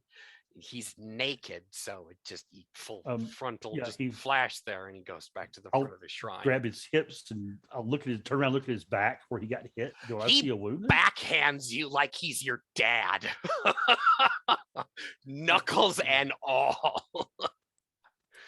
Okay. So yeah, Aron says, "Well, I guess he's fine," and puts the arrow in his quiver. And then he's going to go retrieve his Fey Iron arrows that he fired at the other fellow, or at least attempt to find them. And the one stuck in the guy, so he'll get that one, but the other ones he'll probably have to look for. So we have a naked, sticky, heavily bearded golden colossus standing at the foot of this just stone shrine here. Mhm. He just looks at all of you. And this man is not back to what he's doing. And this man is not a Dawn Fairfolk. He is like some sort of. Oh, he is. Oh, he is. Okay. Oh yeah. Does he look like a?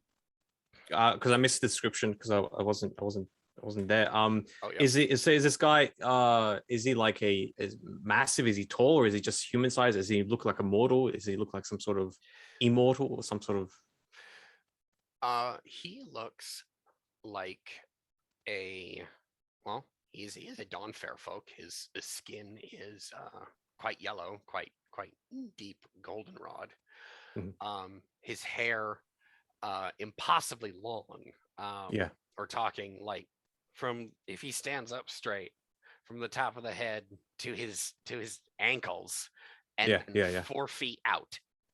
Yeah. He's got a train of coal black hair that's stuck to him, and it's also like picking up like leaf litter because he's coated in tree sap.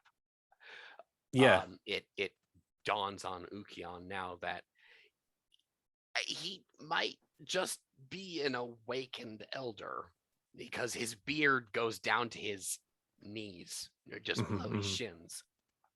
Mm-hmm. Right. So I see that, and as things start to click, I see Arwan, and he's okay. Um, I see this being, and so I'm just kind of watching the being, see what he's doing.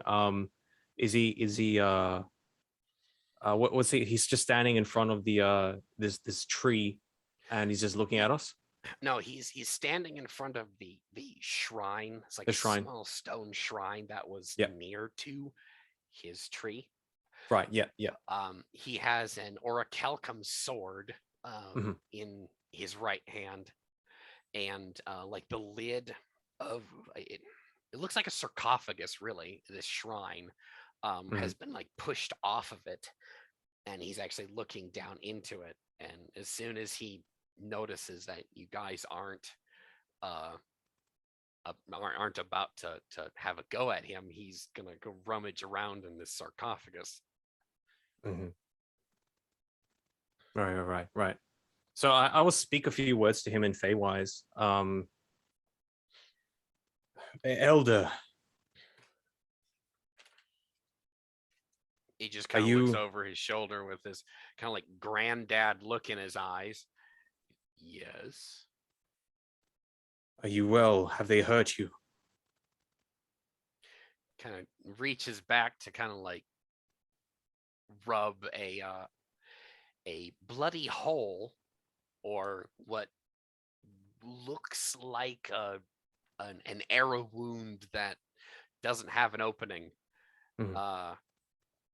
That it's just got a trail of golden fey blood coming out of it. Mm.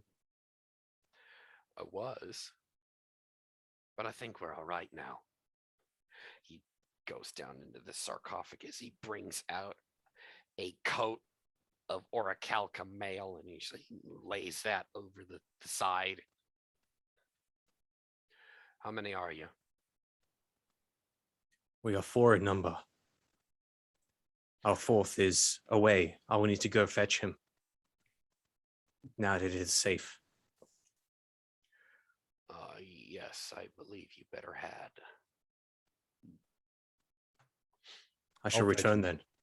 So, Oh, thank you. Sultan, Stay. I'll fetch him. I say thank you as I'm sort of like holding Yeah. on to that side. Yeah, and he'll Arnold take off and go look for Summonak, looking for his arrows in the process. So, Make me an awareness test, Keith. all right. One for each, Awareness. actually. All right. Meanwhile, I'll just be studying the strange elder, and I'll just be trying to figure out what he's doing. And staying It quiet. looks like he's gathering the personal effects from a previous life out of this shrine. Yeah. This big stone chest. Hmm.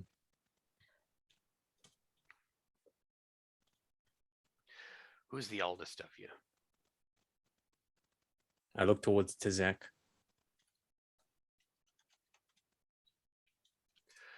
Tizek says, I'm only 1100 cycles. I think, sorry, I'm just checking my notes. I think that's going to be a lot older than me, if I remember. Where did I have it written down?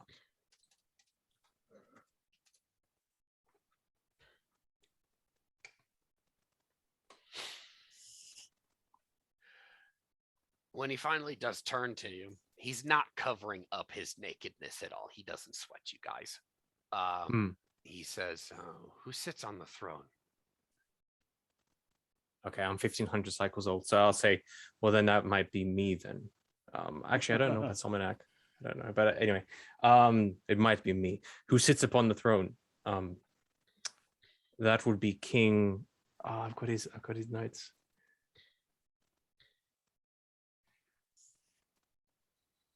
Right, sorry, I don't have the name of the current Dawn Fairfield king. I have his name and his brother, the Astromancer. But like, check the chat, Jono. okay. Orin Hath. Kind of a look of recognition on that. Oh, he's still alive. Good. Is Raindar still with us?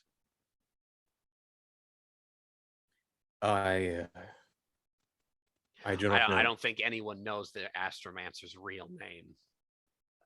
Yeah, I just say I don't know. He just rolls his eyes. The Astromancer? Oh, yes. Oh, good. What are those? He points to the red devils. I've never seen their like before. Actually walks his naked ass over there and actually puts his bare foot on the thing's neck. One of them that's not been decapitated. Reaches down, rips the helmet off, and tosses it. They are mortals. Bandits and pillagers. They attack our lands. They are called primordials, but in the tongues of others, they are known as the Red Devil people.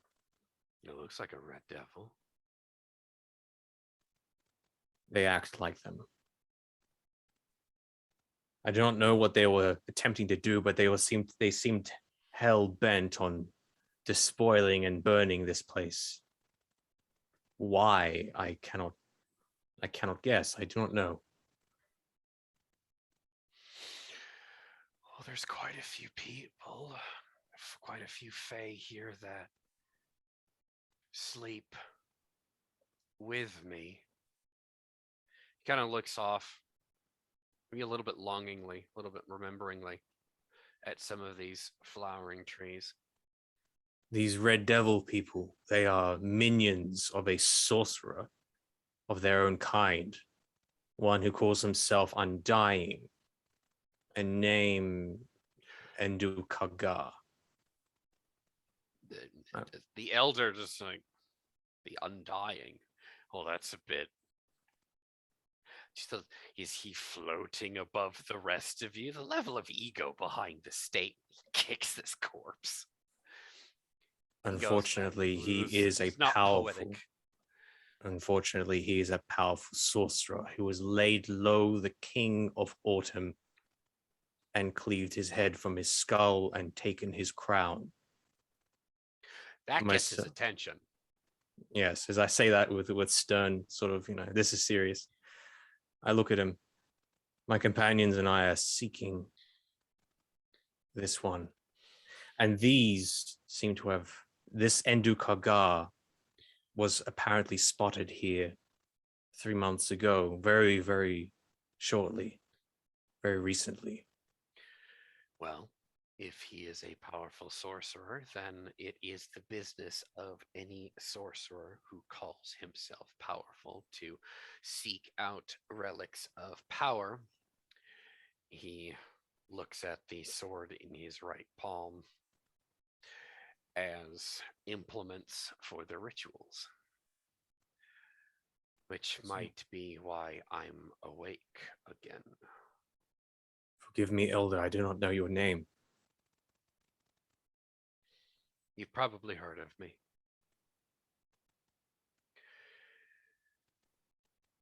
Some, or most, have called me Felsong. I'm Aidnost. Well met. As it comes back to you, Aidnost, Felsong is the patron saint of song and music amongst all of the Fae. Yeah, that's probably a well-known. It's essentially name, Saint Patrick. Yeah. Okay, so I'm like stunned for 2d8 rounds, which is more than enough time for the other two to get back. So I'm now stunned the for 8 party rounds. reconnoiters in the Saints Grove. Yeah. So after retrieving the one here, I'll seek out Simonak and then lend him his shoulder to get him back to the grove a little quicker. So maybe take some ears along the way. Very fetchingly red ears. Yes, they match my scarf. Thank you, Keith. We reconnoiter that scene. Yeah. The saint has sat his golden nakedness down on a rock as he's attempting to clean himself with one of the wool cloaks that he's found on one of the corpses. As Arwan and Solmanak re-enter the grove, you see Ukian there, quiet, leaning on his pole arm, looking over towards you. He then straightens his posture and then stands up straight and with a bit more ceremony, as he says to you, both of you, as you enter. We find ourselves in the presence of Fellsong Aidenmoth. Aron pauses for a moment since he grew up around here and actually, as a child, visited this shrine and played quite a bit in this area. Yeah, you And- played hide and seek yeah, in this exact grove, and your dad beat Yeah. you for it. Yeah, exactly. And he looks up to where, and at that point, because in the confusion and such, he sort of noticed that the willow was not there.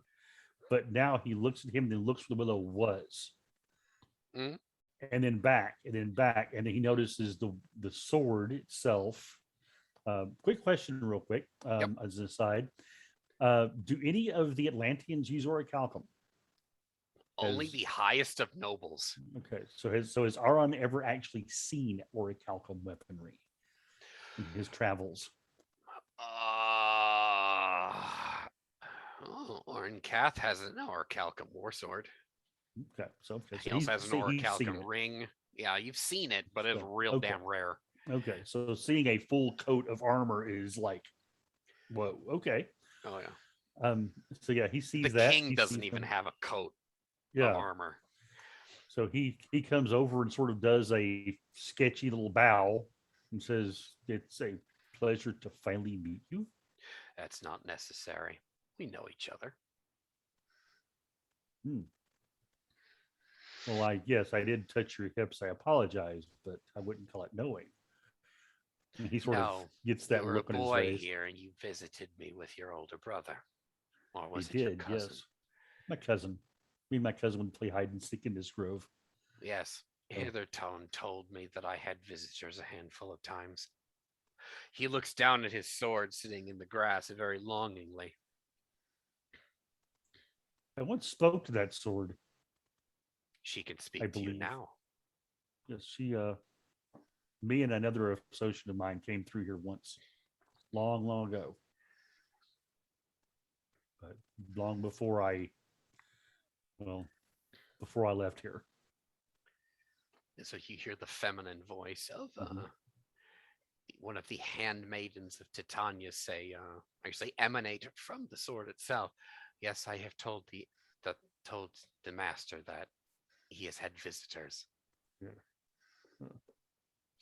Aron is poleaxed. He's awestruck. He's, but then he sort of blurts out, "What did you do to me when you touched my face?" I used your voice. You were saying the words wrong. Oh. He just sort of is almost like he's about to say, "But that's how it was taught them." But then he said, "But that," and he stops. He nods and he says, "Of course." The song's a lot older, and your language comes from mine. So your words are slightly wrong. Not wrong. Not he's as a voice tutor now, he's gone on a full like choir professor. He's not wrong, but slightly wrong. And with that, as the scene pauses as the saint is actually reaching out and he's actually talking with his hands.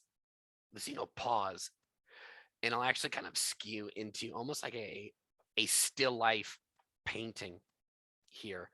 And we will begin with closing soliloquies of the evening from Somanak's mind as he sits centering himself on a nearby rock. The floor is yours, my man. Yeah, Somanak, for the most part, is trying to keep his body as calm as possible. Because yeah, Tazek patched him up as best he can, and he can patch himself up as they go. But he also knows one wrong move, too deep of a breath, anything like that, and that wound in his chest is going to split open and he's going to die on the ground. So amidst all of the excitement that they have going on with the Saint, he is actually just trying to stay on business again and keep himself alive. As Agnos, said, as he was explaining who he was, he would have gave a small bow, but he would have let the rest of them talk to him. While he sits there and centers himself. He also would have thought back to that moment of blind rage he had when he fought the Red Devil out there, and it would have made him think back to when he got back to the camp and he almost attacked Ukion because he thought he saw a Red Devil again, and so it's actually making him think. He doesn't know he has PTSD, but he knows he has PTSD. And it kind of makes him hate himself a little bit because he hates having that fear, and he knows that the anger should not be used in that way. He is calmer than that. He is more stoic than that. He is more centered than that. But these things, these people, these abominations are making his body get away from his brain, and he doesn't like it. So that's another reason why he's actually sitting there meditating. He's actually trying to get those thoughts and those memories and those emotions back under control. Like back at Tazek's abode, he's listening, he's there, but he's not. And that's where he just gets left off. And with that, we will move across this still life painting to the mind of Ukion as you're taking this in. What does he think and feel? As we flash into his mind and his thoughts and this still painting in the scene, the pain that I feel in my side, this ebon shaft that has pierced my flesh and is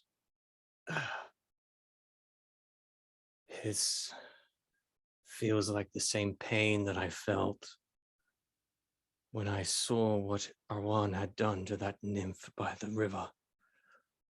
I have been worried about my companion for a while. Many, many chains we have traveled.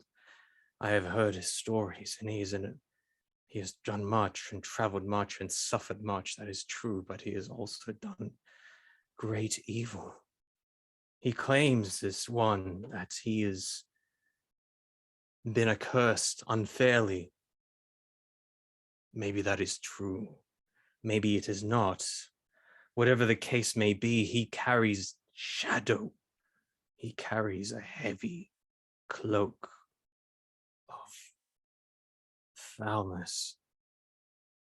It burdens him, and it follows him in the form of white, ephemeral women, things that should not be among the living. I feel that this anger inside of me now, this is so much stress. It is good that Tazek has been found to be trustworthy. That is at least something that I can take comfort in. But this attack by these goblins and these red devil people, these minions of Endukaga, he is close. This is no coincidence. But lo, Arthius be praised, we have found ourselves in the presence of fell song Aidenmoth himself, the poet king. He knows the Astromancer by familiar name. What if What if there could be a way that we could perhaps gain an audience with him? I have been unable to even approach such a plan, but if that would be possible, if we could convince the astromancer of the severity of the situation. Perhaps he knows, perhaps he doesn't, I do not know, but you make use of this situation. But now I feel this melancholy, this cloud that has protected me from harming my companion, Arwan. You are lost, yet you still struggle on. I still feel so angry for what you have done, for being so ignorant of our people's customs, and for slaying that deer, and for the trouble that you've brought. But I also know that there is great strength in you and courage beyond that what I've seen in any of my people whom I know to stick to our lands and to never venture outside of our forest home, our people whom have grown weak, in my opinion. I could never imagine my family in Tunawith being able to endure such hardships as those of us who had to leave. There's so much going on, but I must hold on to my state of calm, even if I must tap into the darkness and the numbing caress of the shadow that I have called pact with. I feel their anger and rage, but I must endure it. I cannot allow this to impede my progress. My companions, Salmanak and Arwan, they are strong and capable, dispatching many red devils, powerful. They can be relied upon, though I must carefully watch them to ensure that they do not cause hardship upon ourselves and call us trouble. I must take a more active role to make sure and to guide them. They are younger than I. I must take responsibility as the eldest. I must find you, Endu Kaga. I must find the crown that you have stolen. I must have that crown. I must know what happened.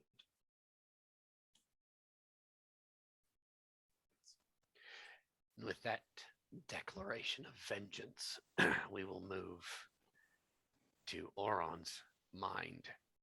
As the saint himself is actually reaching out to you, almost in a philosopher's, almost in an instructor's gesture of teaching. What do we see? Aron thinks back to that moment when Felsong touched him, and his voice changed.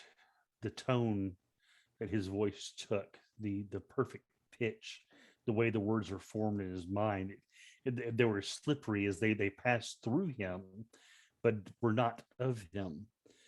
He struggles to grasp at it like hands grasping at smoke.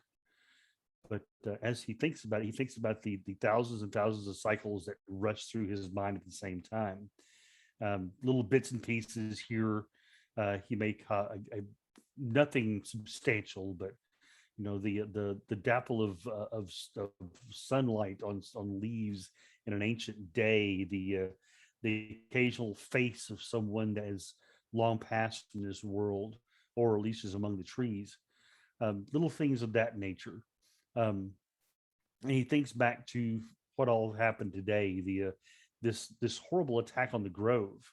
It truly pains him deep at his core, and he can't help but think in some way his actions may have brought this about. It's not by any means a logical thought, but with his the emotional pain he felt earlier of the felling of the nymph, and the fact that curses do exist. He's seen them happen. He's seen the magic that is in this world, and the way it twists things, and how having traveled with mystics and sorcerers and such, he does know that magic rituals begin with sacrifice, and he can't help but think that maybe he somehow sacrificed something powerful, and energy was released that caused this horrible thing. So he has that guilt deep within him that just gnaws at his core. And it goes back further than that, back to the fact that Indukaga still walks this world. He was sure he had slain him, and he sees that as a failure. For after that, he and Blogveer, they took their leisure. They Blogveer went off and married and had children, and that entire time, and while Aron was roaming about the lands, hunting and visiting faraway places, um, this foul beast was roaming the land. How could he have left something undone like that? And he just pauses for a moment in his own mind, steels himself, and says, "Well, a job undone, well, has been left for him. This job undone. He must finish it, no matter what the cost, no matter where he may go, beyond the mountains, away from his wife's loving eye. Um, he must go and venture on his own without her looking over his shoulder every moment of the day. Moment of glee comes into his mind at that, but at the same time, a moment of guilt, because he did swear an oath that he would be her mate, and he has fulfilled that oath to the letter.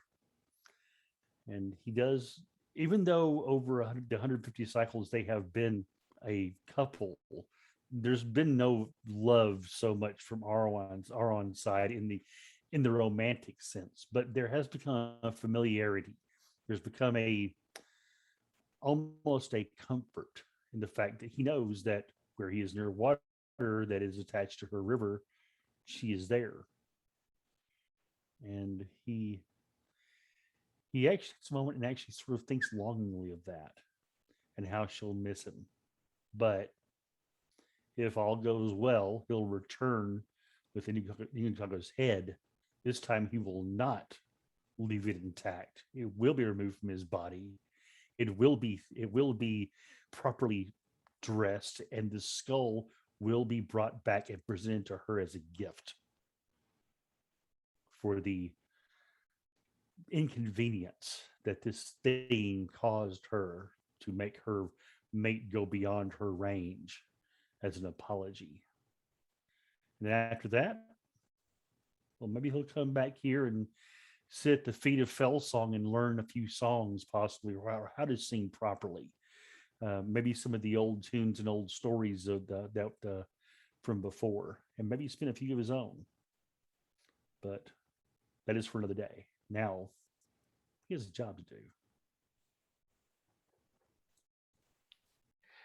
And with that, the curtains close on that still life painting. Moments later, somewhere else deep in the great grove, a red devil hauls itself with a badly wounded leg, cannot be used, with his guts slashed open. Bit of his intestines are leaking out onto the leaf litter. His black blood is leaking all over the damn place. He is a ghastly sight. He hauls himself. He leans up on one of these great stones and he waits to die. But credit where credit is due. The Red Devil tenacity for stubbornness in the face of defeat. He goes into a satchel, gets some candles, sticks them into the mud. The mud now, not dry dirt, mud, because he is awful is everywhere. Assault circle. Lights his candles. And he plucks out some of his hairs, his black and silver flecked hairs, and he ties 2 candles together. Waits a few moments. He thinks better of it and takes out a 3rd candle, lights it, puts these 3 candles together. What he's just done is he's decided between 1 or 2 different spells. He gets the 3rd candle out. And then he bleeds himself into the circle. And he casts a spell. And with his black bloodied hand, he reaches up, he takes out a pendant, a holy symbol. He leaves it on his chest and just longingly fingers it. And he says, "For the master, we've been found. We attempted to burn the grove, and we've been slain by the enemy. Eris, take me."